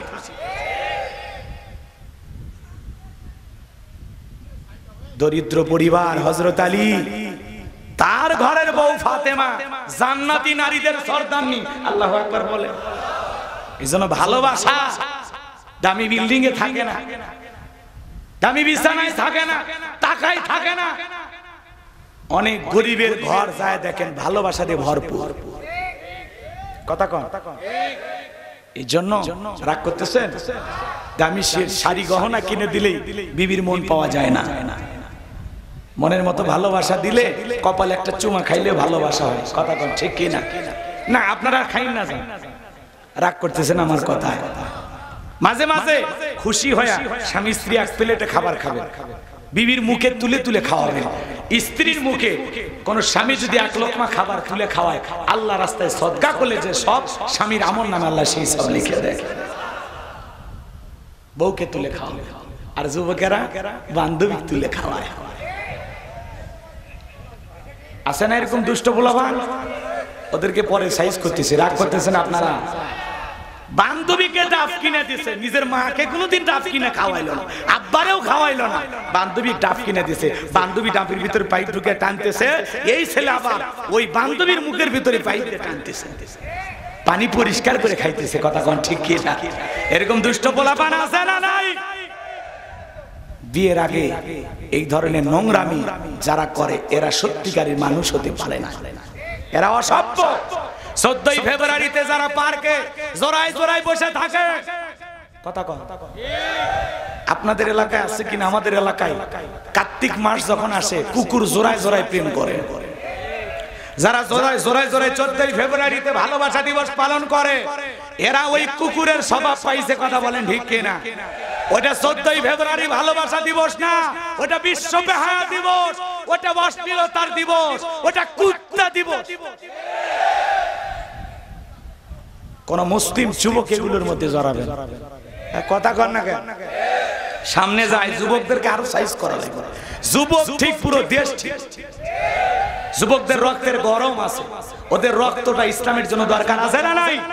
যুবক, তোমাদের রক্তের উপর ইসলাম প্রতিষ্ঠিত হবে। তোমাদের রক্তের উপর যেমন নতুন স্বাধীনতা আসে, তোমরা যেমন বারবার ভাষার জন্য দেশের জন্য রক্ত দিয়েছো, আরেকটা বার এই দেশে ইসলামের জন্য দিন প্রতিষ্ঠিত করার জন্য রক্ত দিতে রাজি কারা? হাত তোলেন। লিল্লাহি তাকবীর। আল্লাহ যুবকদের রক্ত দ্বীনের জন্য কবুল করুন। একটু জোরে বলেন আমিন। আমার ভাইয়েরা, লম্বা করবো না, সামনের দিকে যায়। এইবার সিন্দুকটা ফিরাউনের সেনাবাহিনী তুইলা নেতার সামনে নিয়ে গেছে। নেতার সামনে যখন সিন্দুকটা নিয়ে যাওয়া হলো, ফিরাউন ডেকে বলে সিন্দুকটা খোলো তো দেখি। এইবার সিন্দুকটা যখন খোলা হলো, সবাই তাকায় দেখে সিন্দুকের ভিতরে মনে হয় পূর্ণিমার চাঁদ উদয় হয়েছে। ফেরাউন ডেকে বলে তরবারি আন, সবাই পারে এটা মুসা। আসিয়া বলে থামো, খালি মারা শিখছো, এতগুলো মারলে তাও কি শান্তি পাইলা না? স্বামী গো, এই ছেলেটাকে মারার আগে তোমার কাছে আমি একটা প্রশ্ন করতে চাই। এই যে সিন্দুকটা দেখা যায়, এমন কাঠ কি তোমার দেশে আছে? ফিরাউন সিন্দুকের কাঠ নাই গেছে, এরা বলে বিবি এমন কাঠ আমি কেন, আমার বাপ দাদা 14 পুরুষ দেখে নাই। আসিয়া ডেকে বলে স্বামী, এটা ভিনদেশী কারো সন্তান, বাঁচতে বাঁচতে আমাদের দেশে এসেছে, এই ছেলেটাকে আমি মারতে দেব না, একে আমাদের পালক পুত্র হিসাবে লালন পালন করতে চাই। জোরে বলেন মারহাবা। স্ত্রী বায়না করেছে। মাঝে মাঝে দেখবেন অনেক কঠিন স্বামী স্ত্রীর কাছে দুর্বল হয়ে যায়। কথা বলেন ঠিক কিনা? ফেরাউনের কাছে যখন আপত্তি করেছে, ফেরাউন চিন্তা করলে এতগুলো মারলাম, মুসা খুঁজে পাইলাম না, আর বউ একটা ছেলে থেকে বায়না করেছে, যাক ঠিক আছে, যা মাইনা নিলাম। কথা আছে যেখানে বাঘের ভয় সেখানে রাত হয়। যারে খুঁজতেছো মারার জন্য, আল্লাহ তোমারে দায়িত্ব দিল তারে লালন পালন করার জন্য। চিৎকার মেরে বলেন মারহাবা। এবার আসিয়া বলে ছেলে দিলেই হবে না, ছেলের দুধ পান করাবে কারা? তাদেরকে মাসে মাসে বেতন দেওয়া লাগবে। বলে রাজি আছি। রাজ্যের ভিতরে সংবাদ পৌঁছানো হলো, ফিরাউনের ছেলে সন্তান দুধ পান করলে বেতন দেওয়া হবে, থাকার কোয়ার্টার ফ্রি। হাজার হাজার মহিলারা পয়গম্বর মুসা নবীকে কোলের মধ্যে নিয়ে স্তন খুলে মুখ লাগায়া দেয়। আল্লাহর নবী মুসা আলাইহিস সালাম কোন মহিলার স্তনে দুধ পান করে না। সমস্ত মহিলারা ব্যর্থ হয়ে চলে গেল। ওই যে মুসা নবীর বোন, নাম কি? মারিয়াম। ঈসা নবীর মায়ের নাম মারিয়াম, আর মুসা নবীর বড় বোনের নামও ছিল মারিয়াম। এবার ডেকে বলতেছে, ও রানী আসিয়া, এমন এক মহিলা ধাত্রীর খবর আমার কাছে আছে, আমার বিশ্বাস এই ছেলেটা তার দুধ পান করবে। কৌশলে কথা বললেন। কথা কয় না? কিছু কিছু ক্ষেত্রে সত্য জানার পরে একটু ঘোরায় পিছায় সত্যটাই বলা লাগে কৌশল করে, কথা কর ঠিক কি? এদিক খেয়াল করে। তখন রানী আসিয়া বলতেছে কই সেই মহিলা? 2 জন লোক পাঠায়া মুসা নবীর মাকে ফিরাউনের দরবারে নিয়ে আসা হলো। মুসা নবীর মা সন্তানকে কোলে নিয়ে স্তন খুলে মুখ লাগায় দিলেন। আল্লাহ নবী মুসা আলাইহিস সালাম মায়ের স্তনে দুধ খাওয়া শুরু করলেন। শিশুকাল থেকে নবীদের জ্ঞানী বানিয়েছেন কে? এইবার আসিয়া বলে থাকার বেতন ডাবল, বেতন ডাবল, থাকার কোয়ার্টার ফ্রি। মুসা আলাইহিস সালামের মা বলে ও রানী আসিয়া, সন্তানকে যদি দুধ পান করাইতে চান আপনার বাড়িতে না, সন্তান থাকবে আমার বাড়িতে। বলে আমি তাতেও রাজি। মুসা নবীর মা পৃথিবীর প্রথম মা, যে মা তার আপন সন্তানকে দুধ পান করানোর বিনিময়ে মাসে মাসে কি বেতন পাইছিল। মারহাবা কর। আসিয়া বলে মাঝে মাঝে একটু দেখায় নিয়ে যাবে, ছেলেটারে না দেখলে ভালো লাগে না। মায়ের চাইতে মাসির দরদ বেশি। কয়েকদিন দেখে মায়া লাগছে, কথা কয় না। এইবার অনেক আলোচনা আছে এখানে, আমি আর লম্বা করতেছি না, একটু কাটসাট করে দিই। মুসা আলাইহিস সালাম দুধ পান করানো শেষ হয়ে চলাফেরা বয়সে উন্নতি হল, একটু হাঁটা চলা করতে পারে। তো একদিন আসিয়া বলতেছে ফেরাউন স্বামীর কাছে যা বলতেছে, স্বামী ছেলেটাকে কোলে না, মানুষ দেখলে মনে করবে ছেলে না, তোমারই, একটু আদর করো, নাও কোলে না। এই কথা বলে স্বামীর কোলে সন্তানটাকে দিয়েছে। মাঝে মাঝে দেখবেন মা বোনেরা বিরক্ত হলে স্বামীর কোলে সন্তান দেওয়া বলে সামলা। এমন এক ক্যাসেট ভ্যাপো প্যাপো শুরু করছে, জীবন জ্বালায় শেষ করলো। বাপও যেমন হারামি, আমার পেট থেকে হয়েছে ডবল হারামি। কথা কয় মাঝে মাঝে বিরক্ত হয়ে সন্তান কোলে দেয় না, কয় বাপের কিছুই ছাড়েনি, বাপের মতোই খারাপ, বাপের মতোই খারাপ। সন্তান খারাপ হলে সব দোষ বাপের, আর ভালো হলে কয় মা যে ভালো, ভালো হলে সব গুণ মায়ের, আর খারাপ হলে সব দোষ বাপের। আপনাদের এলাকার মহিলারা বলেন, এলাকাতে বলে মাইনে নেন, কি করবে, মেয়ে মানুষ বুদ্ধি কম, কথা কয় না কেন? ওর যদি বুদ্ধি থাকতো বলতো না, সন্তান আমাদের 2 জনের, খারাপ হলেও 2 জনের দোষ, ভালো হলেও 2 জনের, কথা কয়। কিন্তু একা একা একা একা একটু বলতে চাই যে না আমার গুণে ভালো হয়েছে, আমি মা ভালো, কথা কয় ঠিক কিনা? রাগ করতেছে? আমি কি দোয়া করলে এখন ভালো হয়? ফেরাউন মুসা নবীকে কোলে নিয়ে সুমা খাওয়ার নিয়তে ঠোঁট বাড়াইছে। সেই সুন্দর বাচ্চা, কার না মায়া লাগে?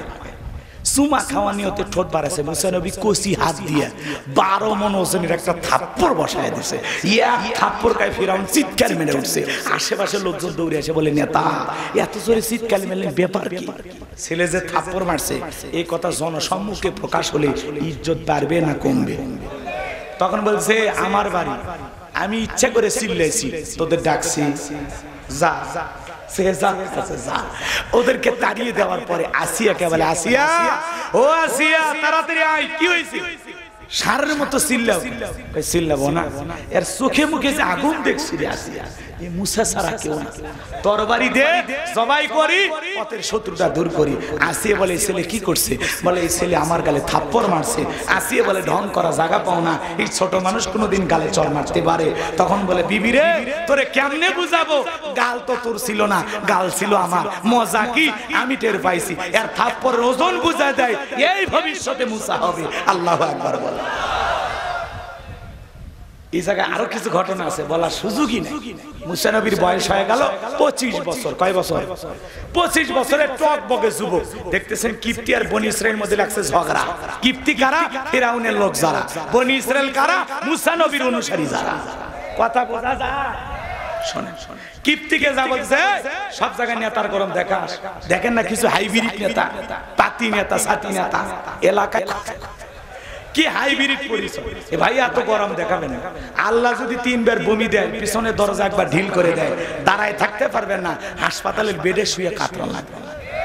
এজন্য বেশি ভাব নেবেন না, এলাকায় থাকা লাগবে মিলেমিশে। কথা কষ্ট হয়। এবার শোনেন, মুসা আলাইহিস সালাম নিঃসম্প্রদায়ের লোকের পক্ষ নিয়ে কিপ্তিক মারছে এক ঘুষি, মাত্র কয়টা? এক ঘুষিতে কিপ্তি দুনিয়া থেকে ডিলেট। ইন্না লিল্লাহি ওয়া ইন্না ইলাইহি রাজিউন। মরে মরে আসে জায়গাতেই খালাস। কথা কয় না?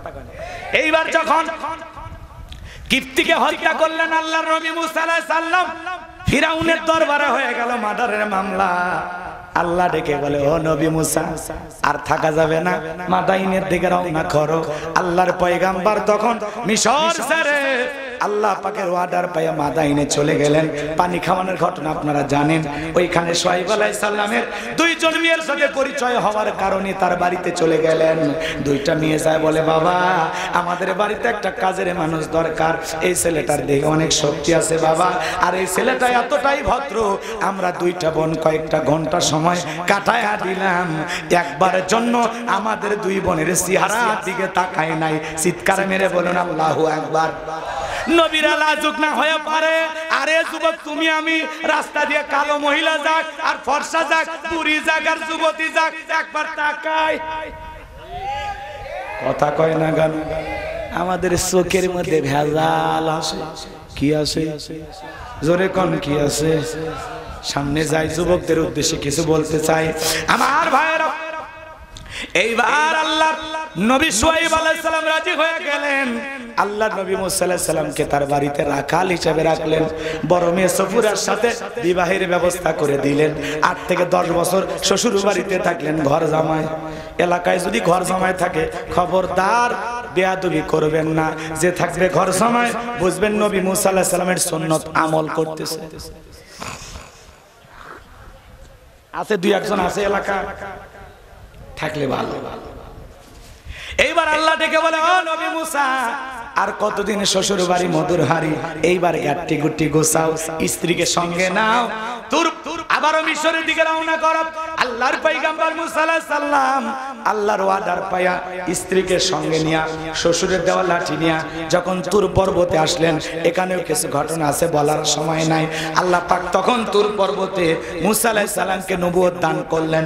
আমার আল্লাহ বলেন ওয়া মা তিলকা বিয়ামিনিকা ইয়া মুসা।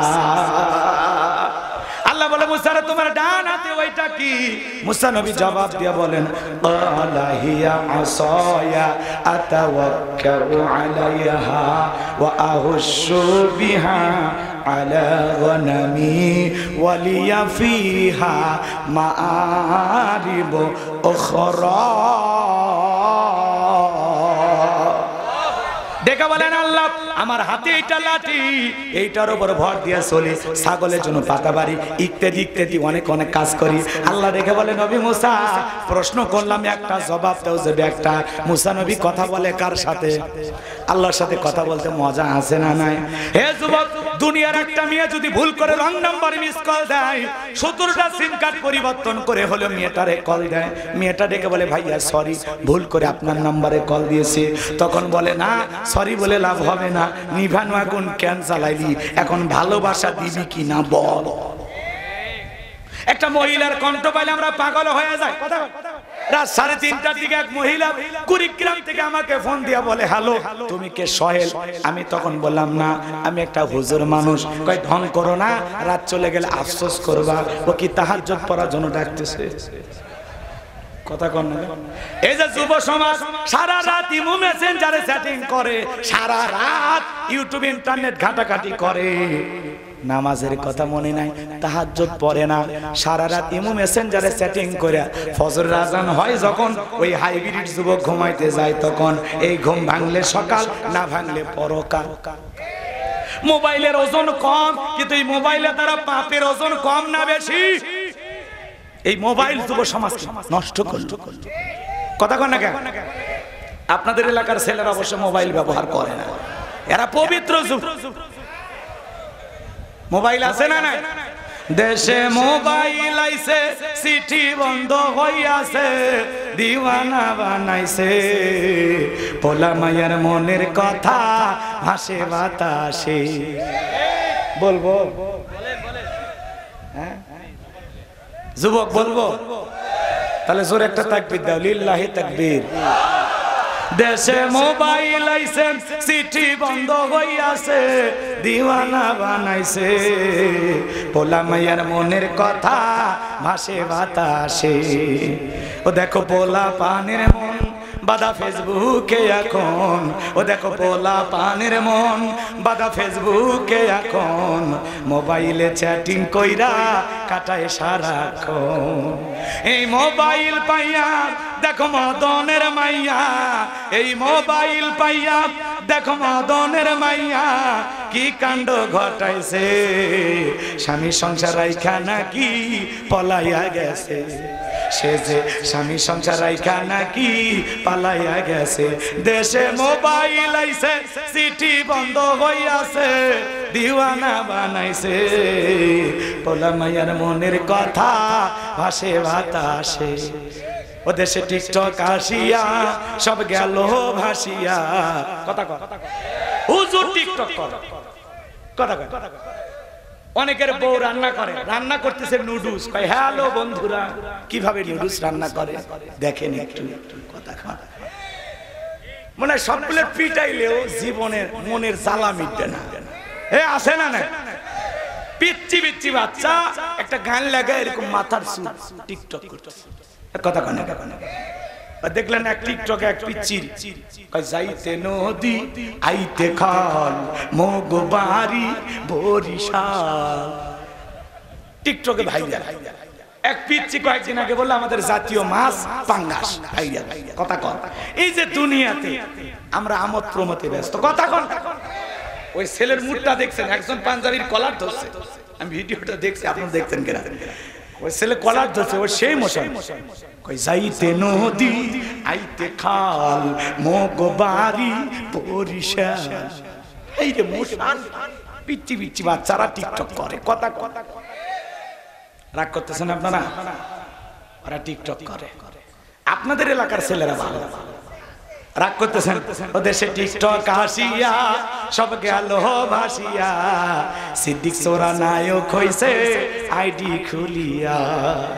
এই মোবাইলে হাই কি জাদু আছে ভাই, এই মোবাইলে হাই কি জাদু আছে ভাই, পোলাপান বুইজাছে পড়ালেখা তুইলা রাখছে সপ্তম আকাশে। কেন অটো পাস কি পড়ালেখা তুইলা রাখছে সপ্তম আকাশে। দেশে মোবাইল আইছে সিটি বন্ধ হইয়াছে, দিওয়ানা বানাইছে, পোলা মাইয়ার মনের কথা ভাসে বাতাসে।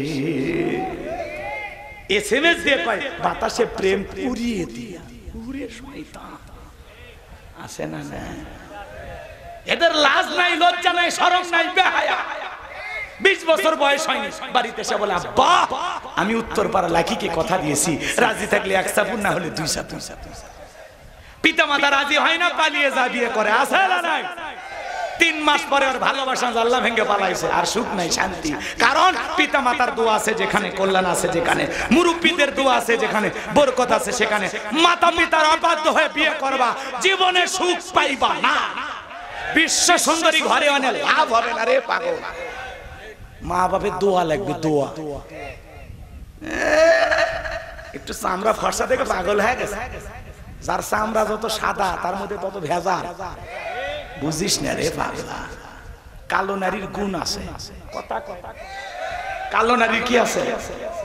ও চিন্তা করে বাপ মা কষ্ট করে একটা স্বামী জুটাইছে, এই লাত্তি মারুক, পিটা মারুক, ঘুষি মারুক, পিটা মারুক, কাটু, এর সংসার আমি ছাড়বো না। কারণ কোন মতে কপালে একটা জুটছে, এই স্বামীর ভাত না হইলে আর জীবনে স্বামী পাবো না। এই জন্য স্বামীর সব অত্যাচার সহ্য করিয়া স্বামীর সংসার করে। আর দেখবেন কালো মেয়ে যারা, এদের হাতে রান্না ভালো হয়। কথা কয় না, হাতে রান্না ভালো, কথা কয় না কেন? রাগ করছেন? আর যার চামড়া বেশি সুন্দরী, আর রূপের একটা দেমাগ আছে, গরম আছে, বেশি বাড়াবাড়ি করবা, 9 জন লাইনে দাঁড়ায় আছে। আছে না? এই জন্য খবরদার, খালি সামরা সাদা দিকে পাগল হয় না। বিয়ে যারা করবা যুবক শোনো, বিয়ে করতে গেলে 4টা গুণ দেখবা। কয়টা? কথা কয় না কেন? ভালো ফ্যামিলি দেখবা যাদের ধন সম্পদ বেশি। কথা কয় না? কি বেশি? ধন সম্পদ বেশি, সেই ফ্যামিলিতে বিয়ে করবা। ওই ফ্যামিলিতে বিয়ে করবা যেই ফ্যামিলির মহিলারা বাচ্চা বেশি জন্ম দেয়। কথা কয় না? ওই ফ্যামিলিতে বিয়ে করবা। রাগ করছে তা গেলে বলা দরকার নেই। মেয়ের যত গুণই দেখেন, সম্পদ না থাক, দেখতে সুন্দরী না হোক, বংশ ভালো না হোক, কিন্তু মেয়েটা যদি নেককার হয়, পর্দা করে, নামাজ পড়ে, কোরআন পড়ে, ওর ভিতরে যদি আল্লাহর ভয় থাকে, নেককার যদি হয়, বাকি তিনটা গুণ না থাকলেও বিয়ে করবেন, কারণ মেয়েটা হলো নেককার। এই গুণটাকে প্রাধান্য দিতে হবে। নেককার মেয়েকে বিবাহ করলে জীবনে সুখ পাবে। নেককার মেয়েরা স্বামীর আনুগত্য করে। আর যারা পপ কাটিং দেয়, চুল কাটে এই জায়গাতে একটু দেয়, ছেলে পেলে দেখলে হালকা করে বাতাস মারে, এরকম মহিলা আছে না? যুবক, এই চুলের কাটিং দেখে ভুলিস না, ওই চুল দিয়ে তো ফাঁসি দিয়ে কথা কোন ঠিক কিনা? আল্লাহ যুবকদের হেদায়েত দান করুক। যেই মহিলা পর্দা করে বাইরে ঘোরাফেরা করে, ওই পর্দার ভিতরে আকর্ষণ আছে। যারা বেপর্দায় খোলা ভাবে করে, কলা যদি কেউ সিলে বিক্রি করে, পাবলিক নেবে। যেই মাছ পুষে যায়, মাছি কম পড়ে না বেশি পড়ে? যেই মহিলারা বেপর্দায় করে, দুষ্ট লোকের নজর কম পড়ে না বেশি পড়ে? তো বোঝো না কেন? প্যাকেটের ভিতরে আকর্ষণ আছে, খোলা জিনিসের ভিতরে আকর্ষণ নেই। কথা ক্লিয়ার? বউ এমন একটা নিয়ে আসবা গ্রামের কেউ দেখেনি, কথা কয় না।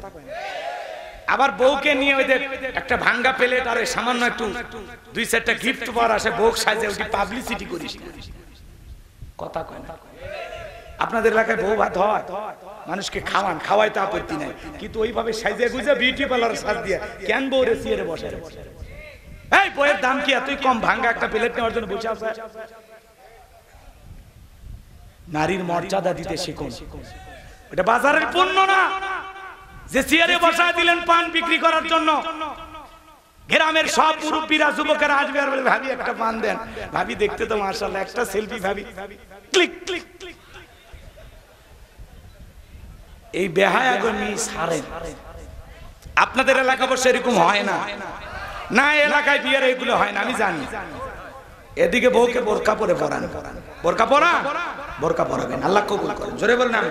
কষ্ট হচ্ছে আপনাদের না? রাত গভীর হচ্ছে, আর বাড়াবো না, এখন দোয়ার দিকে যাই নাকি না শেষ করব? আল্লাহ রাব্বুল আলামিন বলেন, ও নবী মুসা, এইবার আমি আল্লাহ যা বলি তুমি শোনো। ক্বালা আলকিহা ইয়া মুসা, মুসা রে হাতের লাঠিটা একবার নিক্ষেপ করো। ফাআলকাহা ফাইযা হিয়া হাইয়াতুন তাসআ। লাঠিটা নিক্ষেপ করা মাত্রই হয়ে গেল বিশাল বড় একটা সাপ। মুসা নবী বলে, বাপ রে বাপ, এই যে জাতের সাপ, আমার বংশ করে দিবে সাপ। পয়গম্বর ভয় দৌড় মারতেছে। ভাই ও ভাই ও ভাই, 10 মিনিট শেষ করে শোনেন ভাইয়েরা আমার। এরপরে আল্লাহ রাব্বুল আলামিন বলেন, ক্বালা খুযহা ওয়া লা তাখাফ সানুঈদুহা সিরাতাহাল উলা। আল্লাহ ডেকে বলো, নবী মুসা ভয় পেও না, আমি আল্লাহ লাঠিকে সাপ বানাইছি, আবার তুমি সাপের দিকে হাত বাড়াও, পূর্বের মতো লাঠি বানাইয়া দেব। পয়গম্বর ভয়ে ভয়ে ধরতে গেছে, সাপ আবার কি হয়ে গেছে? লাঠি। এটার নাম কি? মুজিজা। এটার নাম কি? মুজিজা। এরপরে আল্লাহ বলেন, ওয়াদহুম ইয়াদাকা ইলা জানাহিকা তাখরুজ বাইদা মিন গায়রি সুইন আয়াতান উখরা লিনুরিয়াকা মিন আয়াতিনাল কুবরা। আল্লাহ ডেকে বলে, ও নবী মুসা, তোমার ডান হাতটা বগলের নিচে ঢোকাও, ওখান থেকে বের করো, কোনো দোষ ছাড়াই আমি আল্লাহ ধবধবে উজ্জ্বল সাদা চমৎকার দেখাবো। কি সুন্দর আলো ঝরালো। আল্লাহু আকবার বলেন। এইবার আল্লাহ বলেন, পয়গম্বর, এই যে কুদরতের দুইটা নিদর্শন দান করলাম, লাঠি ফেলালে সাপ হয়, বগলের নিচে হাত বের করলে লাইটিং হয়, এই যে দুইটা মুজিজা দান করলাম, এইবার তোমার দায়িত্ব হলো ইযহাব ইলা ফিরআউনা ইন্নাহু তাগা। ফিরাউনের নিকট চলে যাও, তার কাছে দাওয়াত পৌঁছায় দাও। যা বলে ফিরাউন রে, তোর বানানো আইন দিয়ে মিশর আর চলবে না, এখন থেকে মিশর পরিচালনা হবে আল্লাহর আইন দিয়া। মুসা নবী ডেকে বলে আল্লাহ আপনি কি ভুলে গেছেন আমি ফিরাউনের দরবারে মার্ডার কেসের আসামি, গেলেই তো ফাঁসি দিয়ে মারবে। আমার আল্লাহ ডেকে বলে পয়গম্বর ভয় পাওয়ার কোনো কারণ নাই, আমি আল্লাহ যার সাথে আছি, কোন জালেম ফাঁসি দিয়ে মারতে পারবে না, আগুনে পোড়ায় মারতে পারবে না, পানিতে ডুবাইয়ে মারতে পারবে না। হাজারো রিমান্ডে নেওয়ার পরেও ওরা মুমিনের মুখের হাসি কেড়ে নিতে পারবে না। আল্লাহু আকবার। আলেমদেরকে রিমান্ডে নিয়ে হুইল চেয়ারে বসায়, তারপরে হাসে, কথা কয় না। এর নাম হলো পরীক্ষা। এর নাম কি? আমার ভাইরা সামনের দিকে যায়। এইবার আল্লাহ রাব্বুল আলামিনের পয়গম্বর মুসা নবীকে আল্লাহ ডেকে বলে পয়গম্বর আমি আল্লাহ তোমার সাথে আছি, ভয় পাওয়ার কোনো কারণ নাই। মুসা নবী ডেকে বলে আল্লাহ যেহেতু যাব, অন্তরে দুরু দুরু ভাব হয়, একটু আপনার কাছে দোয়া করি। পয়গম্বর তখন দোয়া শুরু করলেন, ক্বালা রাব্বিশরাহ লি সাদরি ওয়া ইয়াসসিরলি আমরি ওয়াহলুল উকদাতাম মিন লিসানি ইয়াফকাহু কওলি ওয়াজআলনি ওয়াজিরাম মিন আহলি হারুন আখি। দেখে বলেন হে আমার রব, আমার বক্ষকে প্রশস্ত করে দাও, আমার কাজকে সহজ করে দাও, জিহ্বার জড়তা দূর করে দাও, যাতে সহজেই মানুষ আমার কথা বুঝতে পারে। আর আমার পরিবারের মধ্য থেকে আমার ভাই হারুনকেও আপনি নবী বানায়া দেন। আমার আল্লাহ ডেকে বলে পয়গম্বর দোয়া মঞ্জুর করা হয়ে গেল, তোমার ভাই হারুনকেও আমি আল্লাহ নবী বানায়া দিলাম। এইবার যাও তোমরা দুইজন মিলে ফিরাউনের নিকট দাওয়াত পৌঁছায়া দাও। আল্লাহ রাব্বুল আলামিন মুসা নবীর দোয়ার কারণে তার ভাই হারুনকেও নবী হিসাবে মঞ্জুর করলেন। সুবহানাল্লাহ। এইবার নবী মুসা আলাইহিস সালাম তার ভাই হারুনকে সঙ্গে নিয়ে ফিরাউনের দরবারে উপস্থিত। এসে কি বলতেছে জানেন? আল্লাহর পয়গম্বর বলতেছেন ওয়াকালা মুসা ইয়া ফিরআউনু ইন্নী রাসূলুম মির রাব্বিল আলামিন। আল্লাহ নবী মুসা আলাইহিস সালাম ডেকে বলেন হে ফিরাউন, আমি বিশ্বের প্রতিপালকের প্রেরিত একজন রাসূল, আমি আল্লাহর পাঠানো একজন রাসূল, যিনি বিশ্বজগতের মালিক। আল্লাহর সম্বন্ধে সত্য ছাড়া অন্য কিছু বলবো না, বিদায় বনি ইসরাইলদেরকে দাসত্বের জিন্দেগি থেকে আমার সাথে যেতে দাও। ফিরাউন তখন কি বলেছিল জানেন? ক্বালা ইন কুনতা জিতা বিআয়াতিন ফাআতি বিহা ইন কুনতা মিনাস সাদিকিন। তোমার কাছে স্পষ্ট দলিল বা প্রমাণ কোন কিছু যদি থাকে, তুমি যে নিজেকে নবী দাবি করতেছো, কি প্রমাণ আছে তুমি উপস্থিত করো, যদি তুমি তোমার দাবিতে সত্যবাদী হও। মুসা আলাইহিস সালামের কাছে আছে কয়টা জিনিস? দুইটা। লাঠি ফেলালেন, হয়ে গেল সাপ, বগল থেকে হাত বের করলেন, কি সুন্দর লাইটিং, সাদা সূর্যের মতো চন্দ্রের মতো আলো ঝরায়। আল্লাহু আকবার বলেন। এগুলো দেখার পরে ফিরাউনের লোকেরা কি বলে জানেন? ক্বালাল মালাউ মিন কওমি ফিরআউনা ইন্না হাযা লাসাহিরুন আলীম।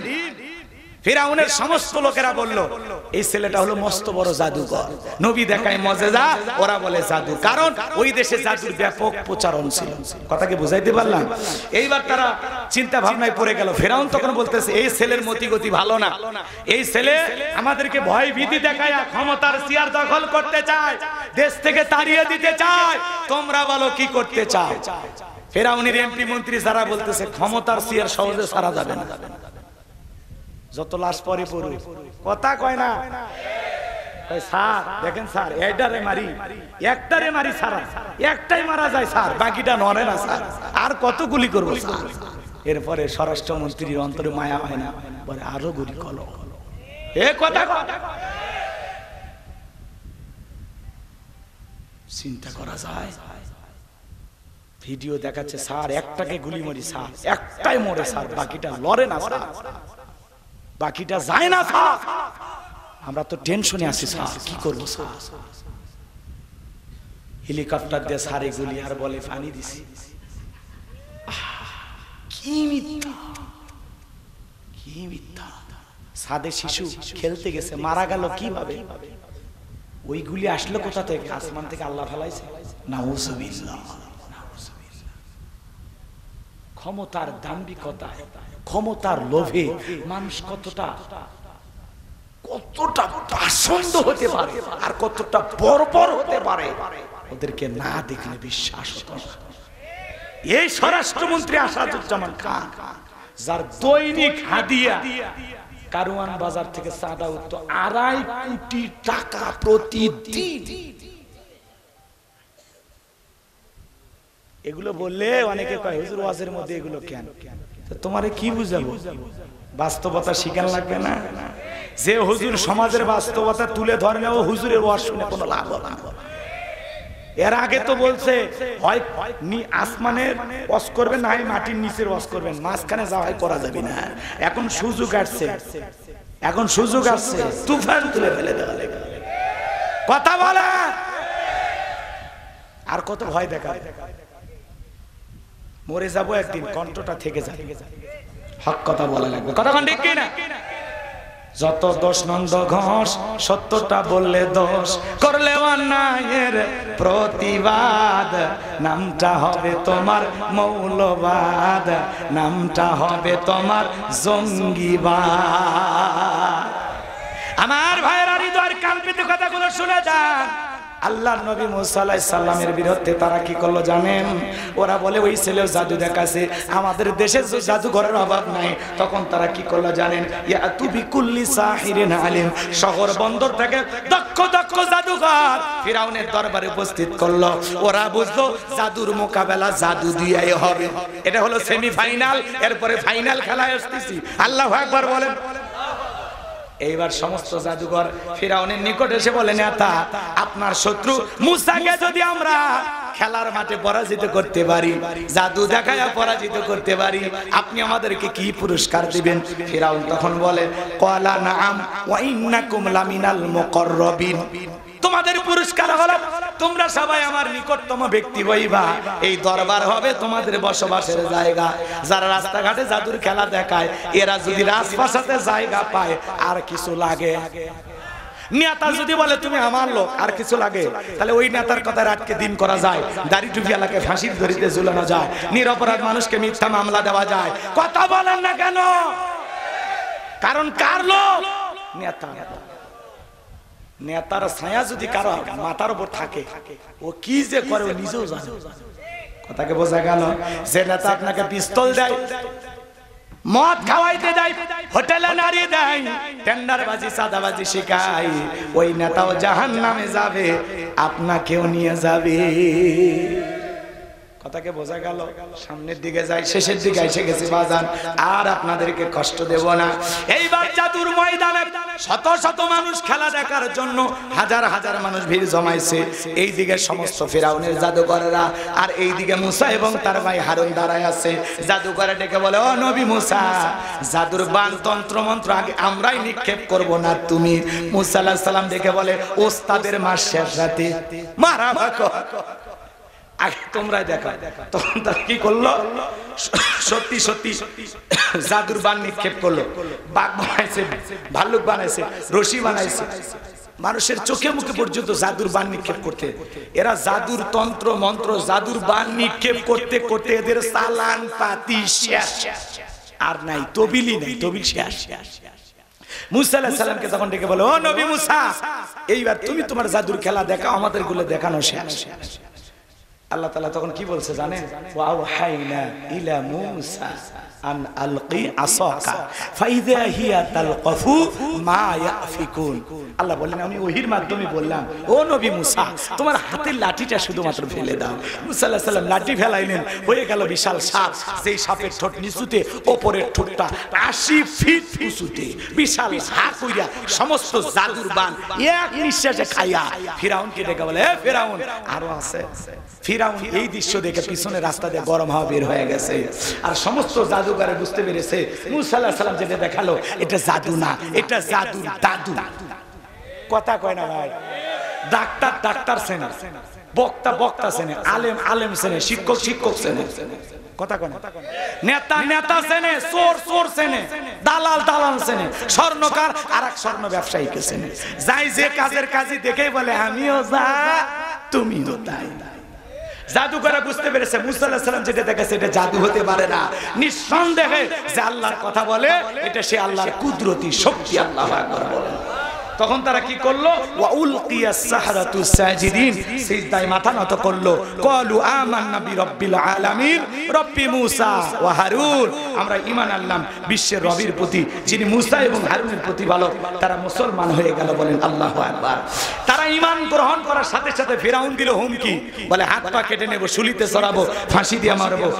আমার ভাইয়েরা, এই টাটকা মুসলমানেরা তখন ডেকে বলে, এ ফিরাউন, তোর মতো জালেমের পক্ষে ছাপাই গিয়ে মরার চাইতে, তোর মতো জালেমের সামসামি করে মরার চাইতে ঈমান গ্রহণ করে মরাই ভালো। আল্লাহু আকবার বলেন। জালেমেরা যখন পারে না তখন দেয় হুমকি, কথা কম। এইবার চলেন, মানুষ দলে দলে কালেমা পড়ে মুসলমান হতে লাগলো। শেষ খেলা, ফাইনাল খেলা। মুসা আলাইহিস সালাম এবং তার উম্মতদেরকে মারার জন্য ফিরাউন তিন দিক দিয়ে হামলা করছে। কয় দিক দিয়ে? তিন দিক দিয়ে ধাওয়া করছে, আক্রমণ চালাইতেছে, হত্যা করবে। মুসা এবং তার অনুসারীরা দৌড়াইতে দৌড়াইতে দরিয়ার নিকটবর্তী পৌঁছে গেছে। এবার উম্মতরা ডেকে বলে, ও নবী মুসা, হয় পানিতে চুবায় মরা লাগবে, না হলে শত্রুর হাতে মরা লাগবে। মুসা আলাইহিস সালাম তখন ডেকে বলে, এখানে শুধু আমরাই নাই, আমাদের সাথে আরেকজন আছেন, তিনি কে? আরেকটু জোরে বলেন। আমাদের পথ যেখানে শুরু, সেখান থেকে আল্লাহর পথ দেখানো শুরু। আল্লাহু আকবার বলেন। আল্লাহ ডেকে বলে, ও নবী মুসা, হাতের লাঠিটা দিয়ে সমুদ্রের পানিতে মৃত আঘাত করো, আমি আল্লাহ পাক তোমাদের জন্য ভিআইপি রাস্তা বানাই দেব। হালকা একটু মৃত আঘাত করেছেন, সঙ্গে সঙ্গে আল্লাহ ভিআইপি রাস্তা বানায় দিয়েছে।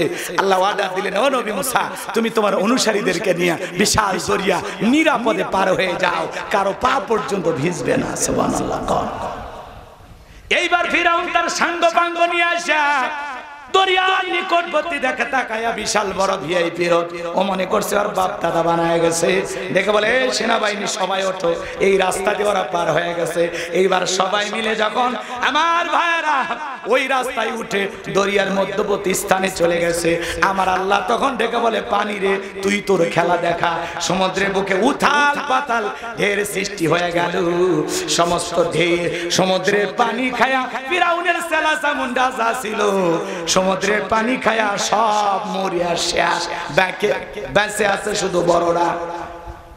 সেলাগুলো মরিয়া শেষ। কথা সেলা সামুন্ডা যা ছিল সাঙ্গ পাঙ্গ কেডরা মাস্টার সব মরিয়া শেষ, বেঁচে আছে বড়রা। বড়রা মানে কে? ফিরাউন। মরার আগে কি নাটক করতেছে জানেন? আল্লাহকে বলতেছে, ক্বালা আমানতু আন্নাহু লা ইলাহা ইল্লাল্লাযী আমানাত বিহি বানু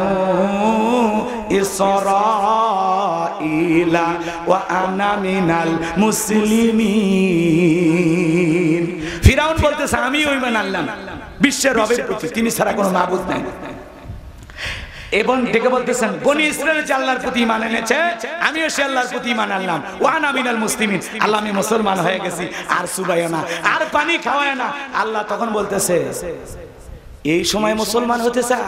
আচ্ছা বলে তো, ওই সময় যদি ফিরাউন মুসলমান হয়, আপনার আমার দাম আছে? ফিরাউনের অপরাধ কম না বেশি? আল্লাহ কি ওই সময় ওর ঈমান কবুল করেছিল? কবুল করে নাই। আল্লাহ ঈমান কবুল করে নাই। আল্লাহ জবাব দিয়ে বলতেছেন, আল আনা ওয়াকাদ আসাইতা ক্বাবলু ওয়া কুনতা মিনাল মুফসিদিন। আল্লাহ ডেকে বলে, এখন ঈমান আনছো, এর আগে নাফরমানি সৃষ্টি করেছো, জমিনে বিশৃঙ্খলা সৃষ্টি করেছো। এই দুনিয়ার জমিনে যারা আমি আল্লাহকে রব বলে স্বীকার করেছিল, তাদের উপর নির্যাতন জুলুম চালাইছো। ক্ষমতার দাম্ভিকতায় 40 বছর শিক্ষা ব্যবস্থা বন্ধ করে রেখেছো। ঘরে ঘরে তোমার চেহারার আকৃতির মূর্তি ঢুকায় দিয়েছো। তোমার স্ত্রী আমি আল্লাহকে রব বলে স্বীকার করার কারণে তাকে নির্মমভাবে হত্যা করেছো। তোমার বাড়ির দাসীকে গরম তেলে চুবাইয়া বিদায় করেছো। আজকে মুসা নবী এবং তার উম্মতদেরকে হত্যা করার জন্য আক্রমণ চালাইছো। এই ফিরাউন, তোর পাপের 16 কলা পূর্ণ হয়েছে। তবে শোন, মরার আগে শোন, আমি আল্লাহ তোর লাশটা অক্ষত রাখবো। তোর লাশটা থাকবে পৃথিবীবাসীর জন্য শিক্ষা হিসাবে। কথা বলে না কেন? সেদিন আল্লাহ তাআলা দরিয়ার পানিতে ফিরাউনকে চুবাইয়া, আজও ফিরাউনের লাশ মিশরের জাদুঘরে আছে না নাই? মুসা প্রেমিকেরা যায় আর এই ফিরাউনের শুটকি দেখে জুতা মারে। ওটা তো ফিরাউন না, ওটা ফিরাউনের শুটকি। এতদিনে শুকে কি হয়ে গেছে? শুটকি দেখে আর জুতা মারে। 1 লাখ 1.5 লাখ টাকার জুতা মারে, মার জুতা। এই সেই ফিরাউন, মার জুতা। চিন্তা করেন, শুটকি ফিরাউনক দেখে যদি মুসা প্রেমিকেরা জুতা মারে, জেতা ফিরাউনক পাইলে আর চামড়া দিয়ে ডুগডুগি বাজাইতো। কথা বল ঠিক কি না?